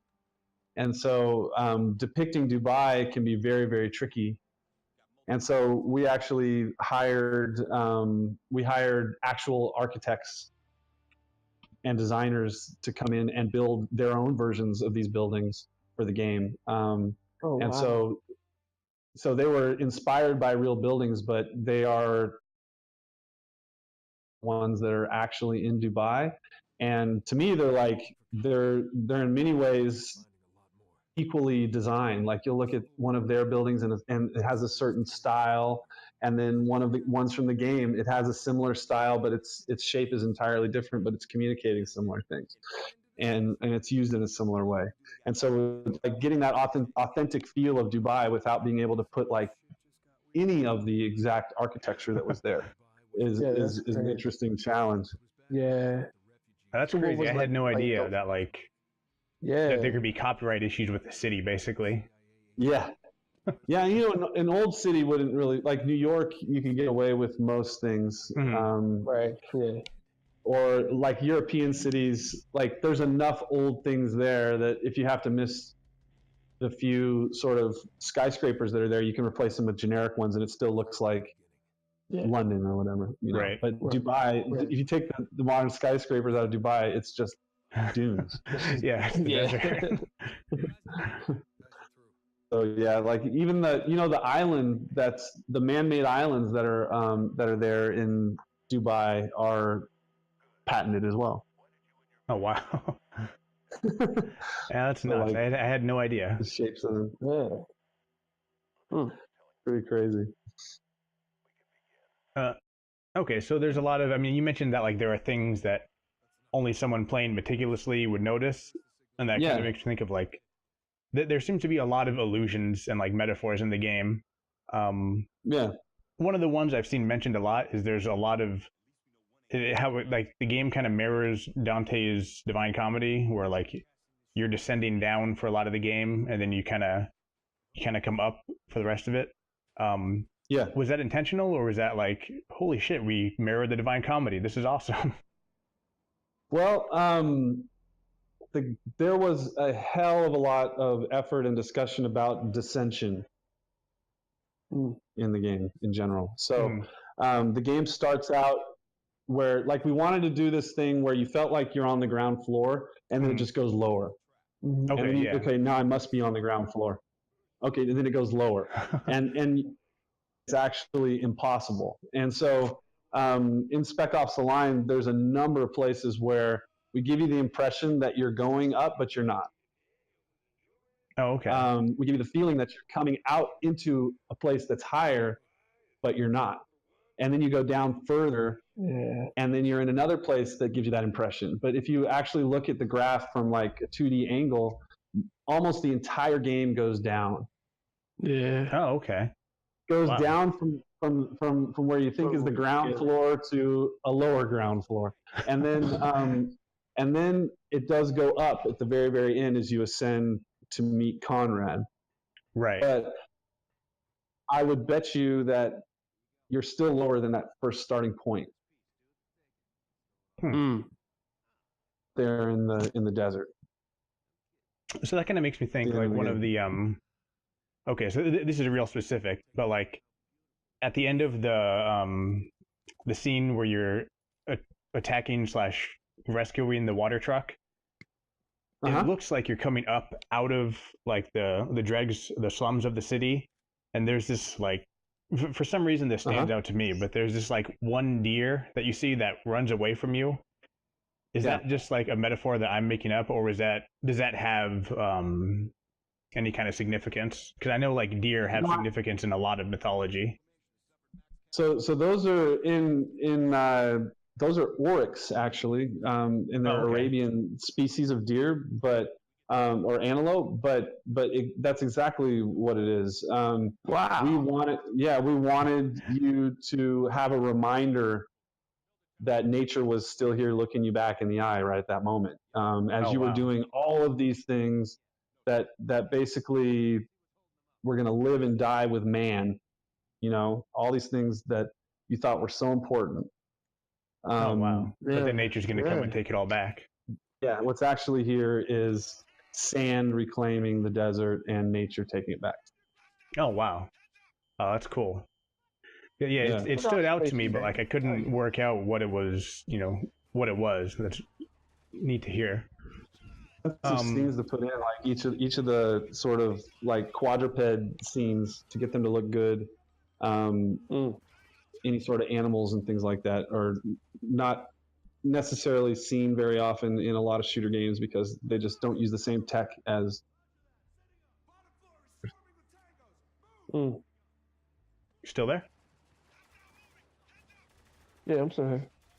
You still there, Cory? Yeah, can you hear me? Oh, yeah. It seemed like you dropped off a little bit. You dropped off before you finished that last thought. You said they don't. I was just saying. Yeah, they don't use the same tech. So like they don't use the same animation rigs or the same physics or anything like that. And so they're usually overlooked in games, or they're overlooked unless they're like a big focus of the game. Right. You know, so we had to battle to get those in. So are there any like metaphors or any kind of, like illusions in the game that people seem to miss and you kind of wish that they would notice more? Yeah. Good question. There's a number of small things, like if you look at the trees in the game, there's one in particular. It's in the first I'd say 25% of the game. You come up into this little courtyard and there's this. It makes no sense, but people never notice it. There's this like some sort of tree there that's got all of its leaves and everything on it, and it looks like it's been watered recently. And if you turn around and look at that tree, it withers and it dies. And so that's one example, but we tried to put those things as often as we could. And so also like the graffiti that's on the walls, the street art changes based on the moral decisions that you make. So like the decisions you make with the hostages and things like that. Like people a lot of times would think like, oh, that's not really a decision or whatever. The game doesn't notice that I did that. But then, you'd have a corridor after that and another one maybe even an hour later that's totally different because of the graffiti that's on the walls and the messaging that's on it. Oh, that's awesome. So that's another thing to pay attention to that people don't naturally think about. Let me think here. What else? There's a lot of environmental storytelling in the game that's really interesting. Like if you were to go and pay close attention, just like go to any room in the game and look around and find something that might be out of place, there's probably a reason why it's there, and it'll lead you to something else. Okay. Do you remember the scene where you found Conrad's command squad and they were all bound and they had been burned to death? Yeah. Yeah. Right before you sort of rappel down into the city. To go, yeah. If you look around that room on the walls is a memorial around the whole room to all of Conrad's fallen soldiers, and it's the name of the development team. Oh wow. Oh, yeah, that's dope. Team, and it was connected to us, discussing death and what this means to each of us, and it just sort of all stares at that command team who's been burned by white phosphorus, and it's like, to me, it was like we lived and we died with the making of this game, and here we are. That's cool. Wow. Yeah. So yeah, there's probably a lot that even, I'm forgetting about right now, but even like up in the skyscrapers, when you're sort of up in like the 5-star hotels up above the fog layer and stuff like that, if you pay attention to the pictures that are on the walls, and even there's a room where the judge lived up there, and so there's a big statement about justice, and if you look carefully, you'll see Lady Justice's crooked silhouetted up in the top of his room there, and he's actually been crushed by his desk. So if you look down to where his big, like, sort of law desk is, you can see that the whole building tilted and it crushed him, and then he clawed at the desk basically until he died. Oh wow. Yeah, and there's a pretty interesting radio recording that you can pick up in that room, where you can hear the radio man talking to that judge before he had died. Nice. Holy cow, dude. Yeah. I definitely missed that. Yeah, me too. Well, okay, that kind of brings up a question I didn't think of. How much is the radio man influenced by the journalist character in Apocalypse Now? I would say he's influenced by him because of his relationship to Conrad, like that's like, and because he's a strange guy, like, right. Those two things are definitely connected. But and I would say, like, when we first wrote the Radio Man, he was probably a lot more like the guy from Apocalypse Now. Sorry. But he evolved into his own character as we went, and we actually worked with his voice actor was Jake Busey, who Really? yeah, who just has this amazing personality, and he's got a great sense of humor. And so what the Radio Man started out as a very small character that was going to be connected. I mean, he was important, but you weren't going to see it or hear a lot of him. And then sort of grew to the point where he was almost a narrator for your experience, and became this sort of key integral plot point for Lugo as well. So I would say he, like, started out in that zone and then blossomed into something that when I look back on it now, like, the Radio Man is, in a lot of ways, he's a lot different. Like, if you look at his sort of lair that he had built up and things like that, this guy was living the good life. Yeah. He hadn't lost his mind to the point where he was, blabbering about Conrad or something like that. Like, he knew the bad shit that was going on, and he was sort of playing the game. The Radio Man was, and then toying with you as well. So I would say, like, started with that inspiration and then sort of grew into this really key integral character connected to Conrad. Cool. Yeah, I mean, I can see how he's like, he definitely reminded me of that character, and I'm forgetting the actor's name, but yeah, I can see too how he's like his own character. Yeah. Yeah, I mean, he looks like him. Yeah, So, yeah. like that scruffy beard and everything. um, so what? Like, I've seen a lot of people seem to have written like essays about the line, which Mm-hmm. isn't something you see for a lot of video games. You know, you don't see a lot of like critical analysis of video games. Yeah. To you, what's the most interesting or like off the wall reading of the line that you've seen? Um. Well, let's see here. Was probably the standout for me, at least in the early days, was the one by Brandon Keogh. Mm. He wrote a book that you can get on Amazon, in fact, about it. And yeah, I just think he was really good at diving really deep into the experience and like shedding a lot of light on different things that other journalists read and went, oh, okay, I didn't understand that, and it started to make up their own mind in a new way about the game. So that was really great. And I have a lot of respect for him because of that. But the strangest one that I hear this every now and then, and people ask me about it, is that Walker is a hero from another game, Really? and that he's stuck in purgatory. But he's actually from another game, or he is games. Okay. Can you say that again? You dropped out a little bit. He is what? Oh, sorry. He's either from another game or he's the main character from all games, like sort of boiled down into this one character.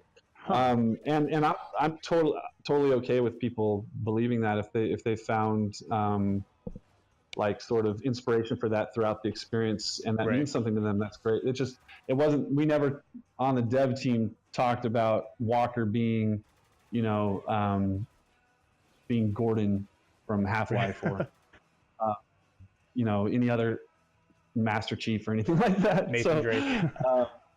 Yeah, no, we never talked about any of that. But what we did talk about was how he was a representative for, like, he was a representative for mankind in this very specific time period from the U.S. And in this environment. And so he did, I would say, compared to Lugo and Adams, he had more of a vanilla personality than they did, but at the same time he was the leader as well, and so he had to hold his shit together.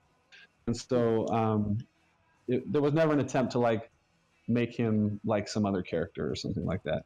But yeah, like another thing is that I've gotten a lot of people come up to me and ask me why we made intentionally bad shooter mechanics. And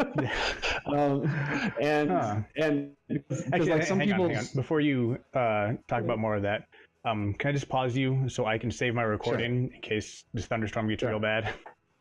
If you want to, I mean, I don't know if you want to share it, but if you want to give us a SoundCloud, I'll put it in the description.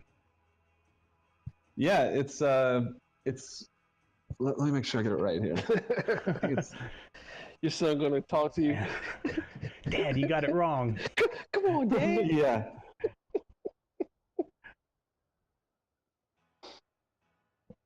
Mom, his nickname that he goes by is Momo because his name is Morrison.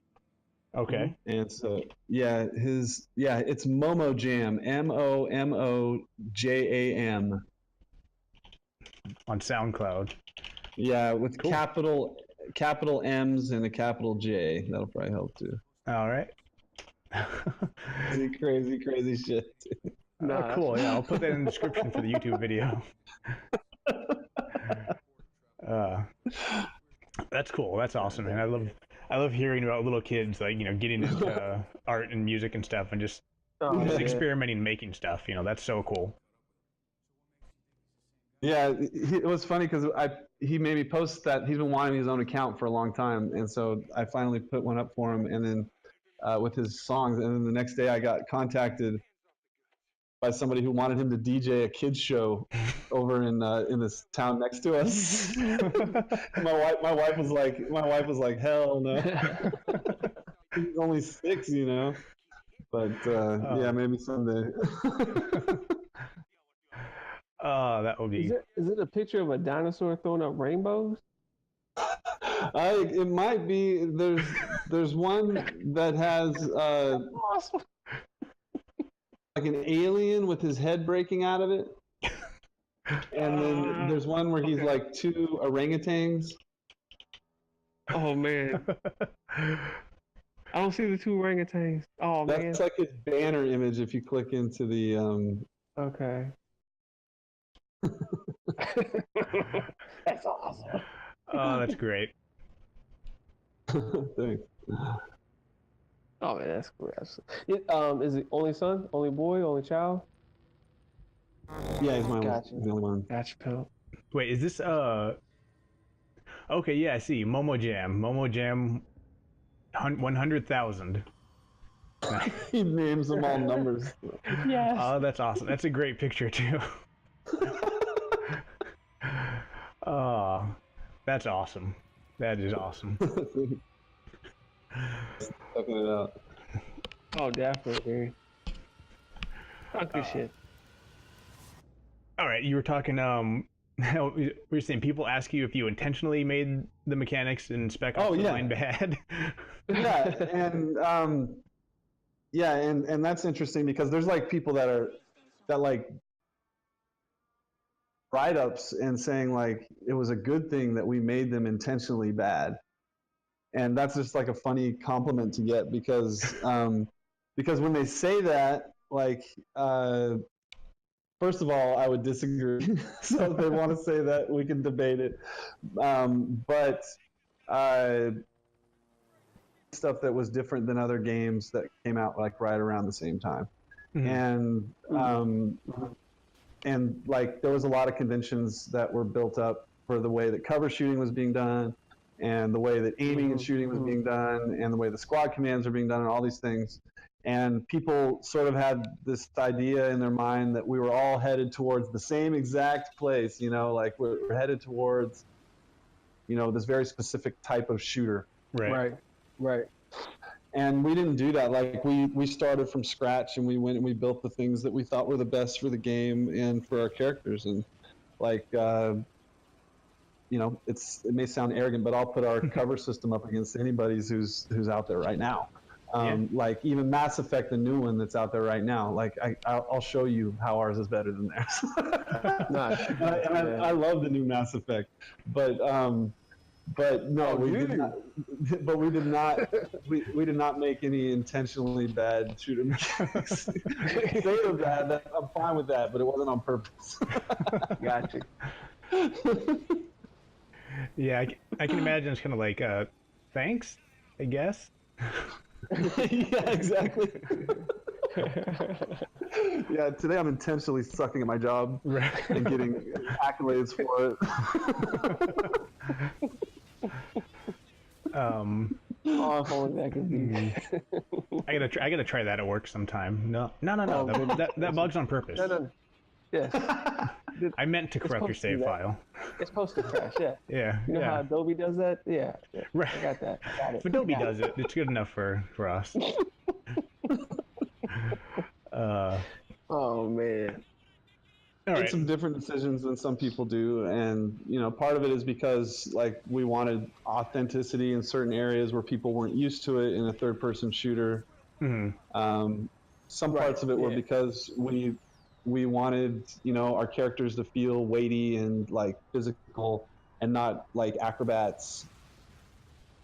Right. Yep.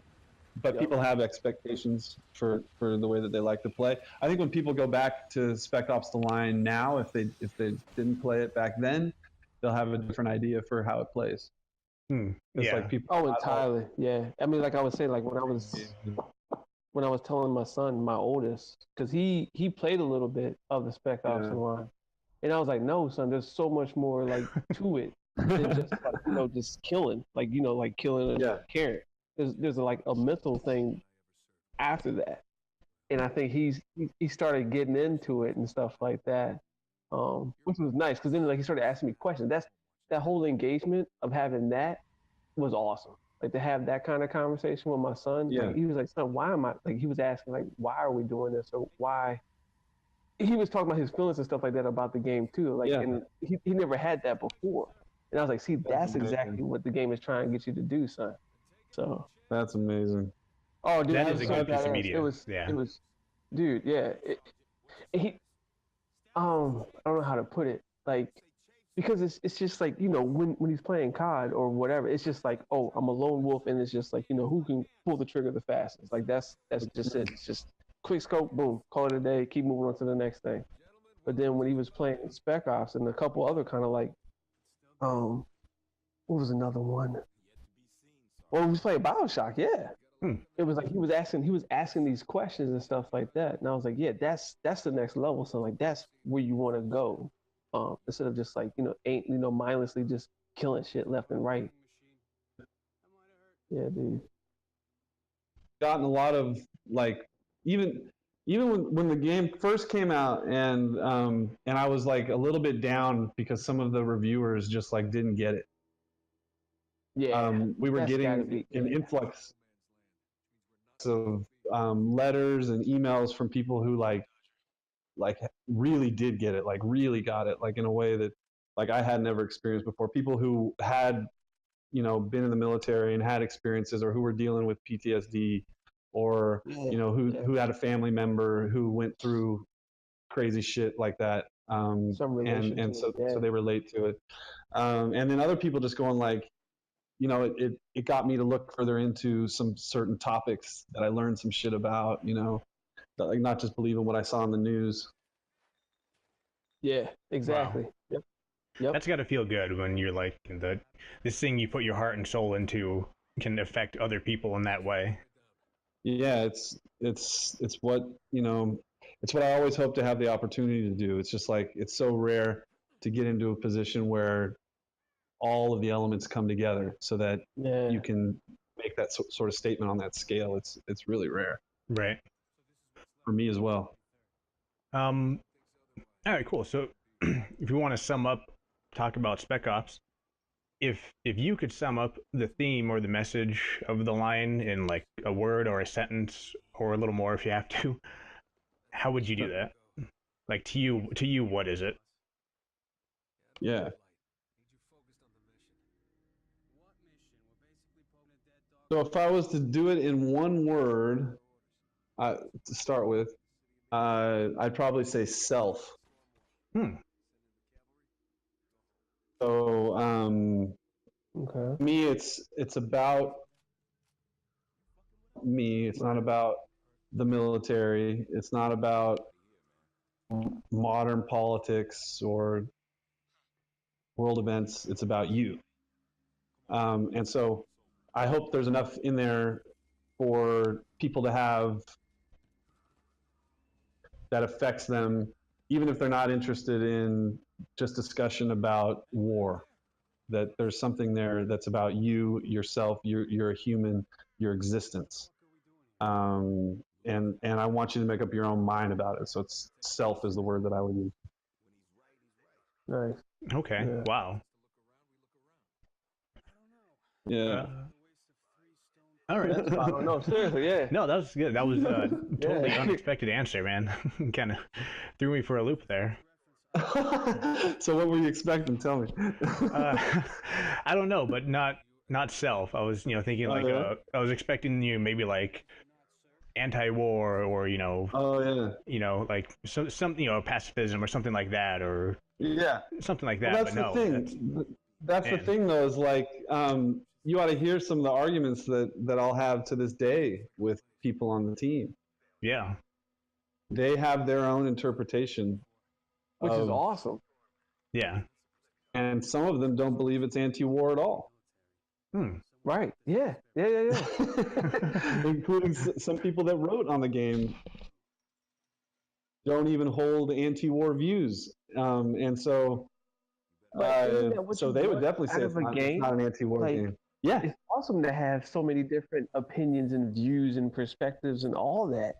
on one product. Like I would think that's the goal. You want them asking those questions, you know? Yeah, exactly. Like when you watch a movie, like open it like Inception or whatever, it's however you interpret it. That's what I take from it. Mm-hmm. So I think to do that with the medium of a video game, that's badass. So it's like, can you get the player into a zone of contemplation? Yeah. With that's in sort of the theme of what your artistic level, without giving them the answers, without forcing them to believe what you believe. Yeah. Yep. Yeah. It's really interesting too how you say there were so many different viewpoints on the game, and even different people on the team interpret it differently, but the game still feels cohesive. It doesn't feel like it's it doesn't feel like it's a patchwork of like this person's idea is here, this person's idea is here. I imagine was that kind of difficult to do, like making sure it still felt cohesive while including everyone's thoughts or viewpoint. It was probably one of the toughest things that I did was just sort of have this, really sharp sword with me at all times for just shaving off things that would conflict with that experience that we're trying to create. Mm-hmm. Right. It's really a fine line. It really is, because like you can't say, oh, you can't have anything funny in this game because this game is about these dark themes. That's not true, actually. Like a lot of the best works that deal with dark themes, how they bring out the emotion in you sometimes is they get you unawares when you're in these sort of comedic moments where you have these other feelings. Right. And so you can't make any blanket statements about the journey that the characters should be on. Like it has to grow out organically. So it basically had to come out of a lot of arguments and a lot of just being like, this part of this works and this other part doesn't, and this can't anywhere near the game, or it's going to end up giving the impression that we're actually talking about something that none of us are interested in talking about. Yeah, it's going to tarnish it. Yeah. Shit. Yeah. And so you have to like gain that respect with your team that they know that they can trust you. Stick with the things that you believed at the start of the project, and that they were founded correctly, so that they allow for the evolution of the development, because it's going to evolve as the team gets involved. But they trust you to always go back to you, and to know that at the end you'll be there. At the end, you'll make sure that all this whole sea of content flows into this certain current, and the stronger that current can get, the better. Yeah. Still having all these other tributaries. Yeah. Still amazing how 2K was like, all right, yeah, we're going to do this. Holy shit. I mean, honestly, like 2K had people on their side that really wanted to do edgy content, wanted to push the boundaries. That 2K definitely didn't want to make clone or something like that. In fact, if we would have pushed for that, they would have canceled the project eventually. Like, even if that's what they wanted, it wouldn't have been viable for 2K at the time at all, and it wouldn't have come out. And so it was all of the nuance that was within it, the story, all of the things that set it apart, that allowed us to continue to push it. And they believed in it. They really did. They may not have marketed it correctly, but they believed in us, and that was amazing. Hell yeah, definitely, dude. Yeah, man. All right. Well, let's talk about the past. What about the future? You have anything you're working on now that you want to promote or talk about? Well, I've got this studio here, 10 Gentlemen, that I'm really, really excited about, that I work with every day. That's where I'm at right now, talking to you guys. I had the chance to found this company with a few of my really good friends back in 2014. And so we started in a garage, studio, and we're working with Sony Santa Monica. and yeah, and I love this team. The 10 Gentlemen, these guys are, they're just like I mentioned, they're like a family, Right. and it really is a dream to get to work on a team that to me has like such a bright future right now too, because we released Here They Lie, and it was our first thing together, and I'm really excited about how it went, and it's like it's starting to have some of those same build up, that slow build up that Spec Ops The Line had too, where people are noticing it after it came out, and it's really great to see the team react to that, and we're learning a lot right now, and we're moving into our next project. So I'm really excited about that first and foremost. But yeah, like I have like I'm not sure if you know that I did the soundtrack for Here They Lie.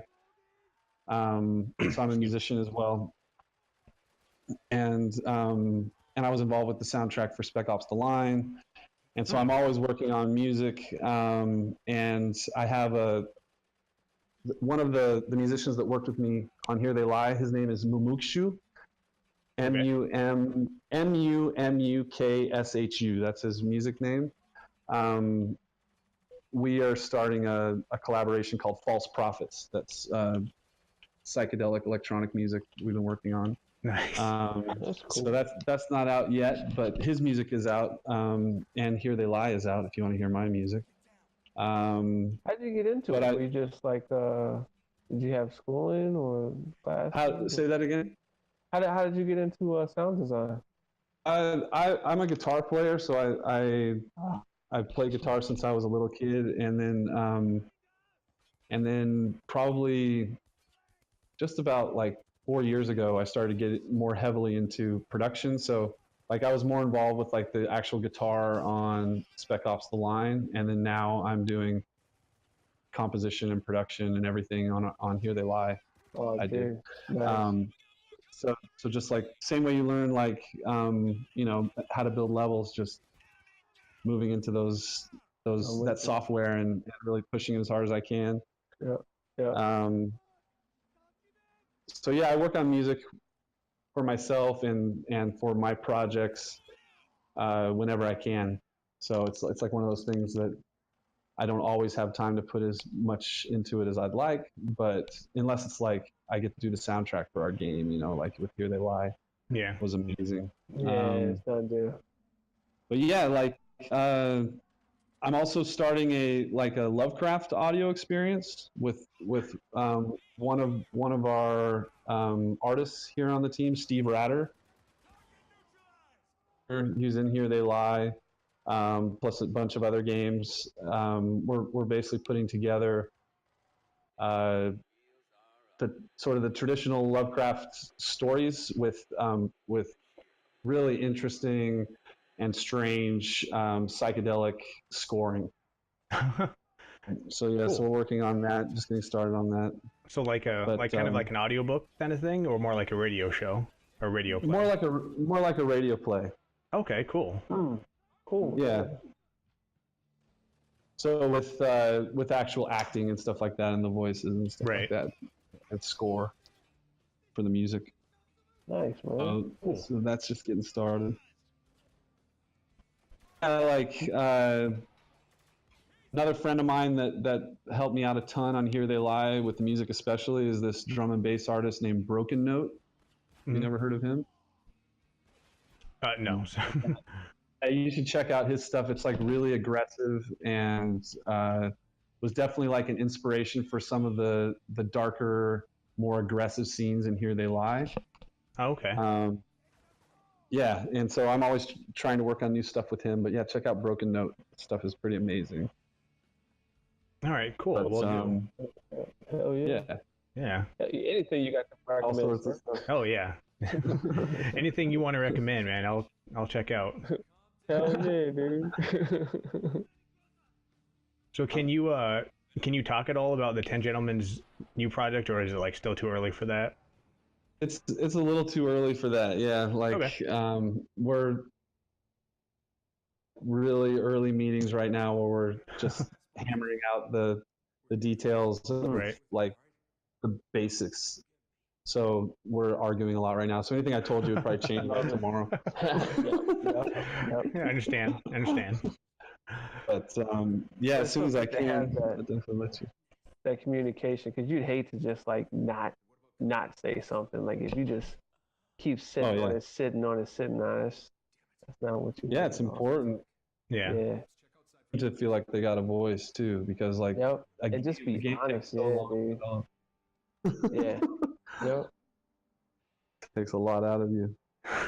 Good shit. So yeah. Actually, oh no, sorry, go on. Go ahead. I was just gonna give a shout out real quick to my friend Brandon. He was a designer on Here They Lie, back when we were still in the garage. Mm-hmm. And he had a game come out this last week called the Fidelio Incident. And it's, okay. Yeah, it's like if you've ever played Dear Esther. Yep. Mm-hmm. It's in that zone, except for it's got a little bit more interactivity than that. But it's interesting. You guys should check it out if you get a chance. Yeah, definitely. I love those kind of like, I guess they're called walking simulator kind of games, like Dear Esther and Ethan Carter and all that stuff. Yeah, this is in that zone for sure. I'll definitely check that out. It's stranded on an island. It has this like you crash land on an island, and it has this feeling of like lost a little bit. Okay, cool. It's really good. Awesome. Oh hell yeah, definitely, dude. Yeah, I'm just excited for Brandon to get that out. He's been working his ass off for years on it now. Nice. Is he like a one-man team on it?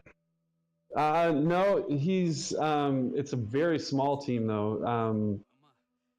It's actually the former art director of God of War 3. Basically started working with him, and the two of them basically by themselves put the game out with a little bit of contracting help. So it's like as indie as you can get. Like, wow, it's handcrafted. Dude, these screenshots are awesome. Holy shit. Yeah, it's like they wanted it to like they didn't even do a big marketing push. They just like put it out, sort of like build up on its own through like what we're talking about right here. So yeah. Hopefully people like it. Runs on Unreal Engine 4. Hell yeah. So is there any way people can like follow you or follow your work? You know, do you have any social media accounts you wanna give out or anything like that? Sure. The one that I use the most is just my Twitter account, and that's Snake Fist, but with 3 where the E would go, so SNAK3 Fist. Okay. Yeah, and so I use that a lot. You can always get a hold of me there. I have a SoundCloud as well. I don't put out a lot there because most of my music has ended up like copyrighted in games and stuff like that. Right. Gotcha. But I will be having some stuff come out on SoundCloud under that name this year as well. Under the Snake Fist name? Yep. Yeah, and that's got a tie back to Fear as well. If you, I knew that sounded familiar, yeah, but I couldn't place it. Yeah, there's a whole crazy story about Snake Fist. I don't know how much time if you want to share it. Yeah. Bearded Wonder. Nice. So this is not a lot of people know about this, but basically when I went to work at Monolith, just soon after I'd been there, they had like a falling out with Warner Brothers. I mean, not with Warner Brothers, with Vivendi. Okay. Because they were purchased by Warner Brothers, and Vivendi owned the Fear license. And so there had to be a new name come up with for the Fear franchise. And they did a contest with the community, and they let people like send in fan art with their own like name or whatever. And I was on the Condemned team at the time, and we just thought this was like a perfect opportunity to prank the hell out of them. So we started from within the same building. We started sending in all these fake names for their project. And we did this one that was called Snake Fist, and it was just the original cover of Fear with snakes drawn on an MS Paint like around his fist. Nice. And the other team, and I wrote like a 2-page super crazy letter, like automatic writing, basically, that made it sound like I was totally insane, claiming that I had invented like the majority of the major game franchises out there, and if they tried to steal this shit from me, they'd be in like big trouble. And it was from this fake name. Bob Watersports was the author, and so they thought Bob Watersports was like insane or mentally handicapped, and but they loved like this snake fist thing like so much. Like I would go into conference rooms on the other side of the building for some random thing, and they would have it drawn all over the whiteboards with all of these different logos and stuff, and the whole team was super into it. Like it was everywhere. But if we mentioned Snake Fist on our team, they would be like, "You guys don't know what you're talking about. You're on the Condemned team. Like you're not part of this. Like this is our thing. You know, this is our joke." Like they were always joking about it, and they didn't realize that I had come up with it. But basically, what happened was I tried to put some Snake Fist references into Condemned 2, and make one of our achievements named Snake Fist. Because it's punching and stuff in them too. And I got called into the office by the studio head from Warner Brothers, and she tells me, "We're really worried about this Bob Watersports guy," and basically the fact that he submitted this for the Fear contest means that he owns the rights to this, and if you put it into Condemned, then he'll be able to sue the shit out of us. And she doesn't realize it's me in the fucking room. And like me and my friend had agreed like we weren't going to tell anyone until it was our last day in there. And so we're just like left like, oh shit. And so we had to take that out of Condemned 2. In Fear 2, there's a character named Snake Fist who's like an integral character in the game. There's a movie theater that's playing a Snake Fist action movie in the game. You actually go through the movie theater and have a whole battle inside of it and shit like that. That's right. That's where I remember the name from. Yeah. Yeah. The last battle in the game, they got a metal band to do a Snake Fist metal song. Dang. And so you'll be playing this thing and it's like Snake Fist, and it's fucking ridiculous. And so I got moved over to the Fear 2 team, and we still hadn't told anybody that this was our shit, but like I'm starting to work on these levels and there's Snake Fist everywhere, and like the levels are named after it and shit like that. And so I felt bad because I was like, this is like totally like making Fear seem like it's like jokey, and it's not like you guys took this way too far. And so I started to try and pull the stuff out of the game, but like honestly we couldn't get all of it, and so it's still in there. And then my last day there, I sent out an email to the whole team telling them that, and then like sent the original thing that I had handwritten, and then just was like, you guys should have checked the IP address. Because it's from inside of it. There was just this like hush over the whole fucking studio, and then I got like probably 50 emails from people that were either really angry or like, man, that was badass. Yeah. Oh, I'm sure. Oh, that's fantastic. That is awesome. Yeah, that's a good way to end it. Yeah. It's like I remember that moment. It's like the call's coming from inside the studio. Yeah.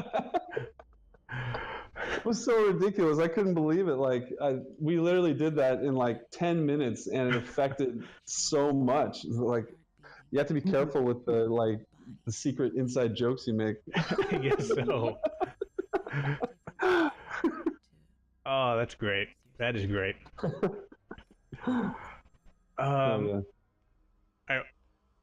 I think I've got nothing more to ask. Tyke, if you got anything else? Oh no, this is a treat, man. This was great, man. Time. It's like 11 o'clock over here, and I'm good. Yeah, I appreciate it, man. We've been taking up like 2 hours of your time. I think we'll let you go now. It's all good. All right, man. Thanks so much for being on the show. We really appreciate it. This has been great. Yeah, it was really nice to meet you guys, and hopefully we can have a drink sometime. Yeah, man. That'd be great. For sure. Yeah, that'd be freaking awesome. And I can speak. You're welcome back on the show anytime, man. Oh, thanks so much. And I think that's where we'll end it. Oh yeah, stuff yeah. coming up. What was that? Please do, please do. I'm sorry, I missed it. I was talking over you. Update as we get new info coming out and stuff like that. I'm sorry, man. You cut out again. Oh, sorry. Oh, I was just saying I'll keep you updated as we get closer and we get new information coming out and stuff like that. Oh, awesome, man. Thank you.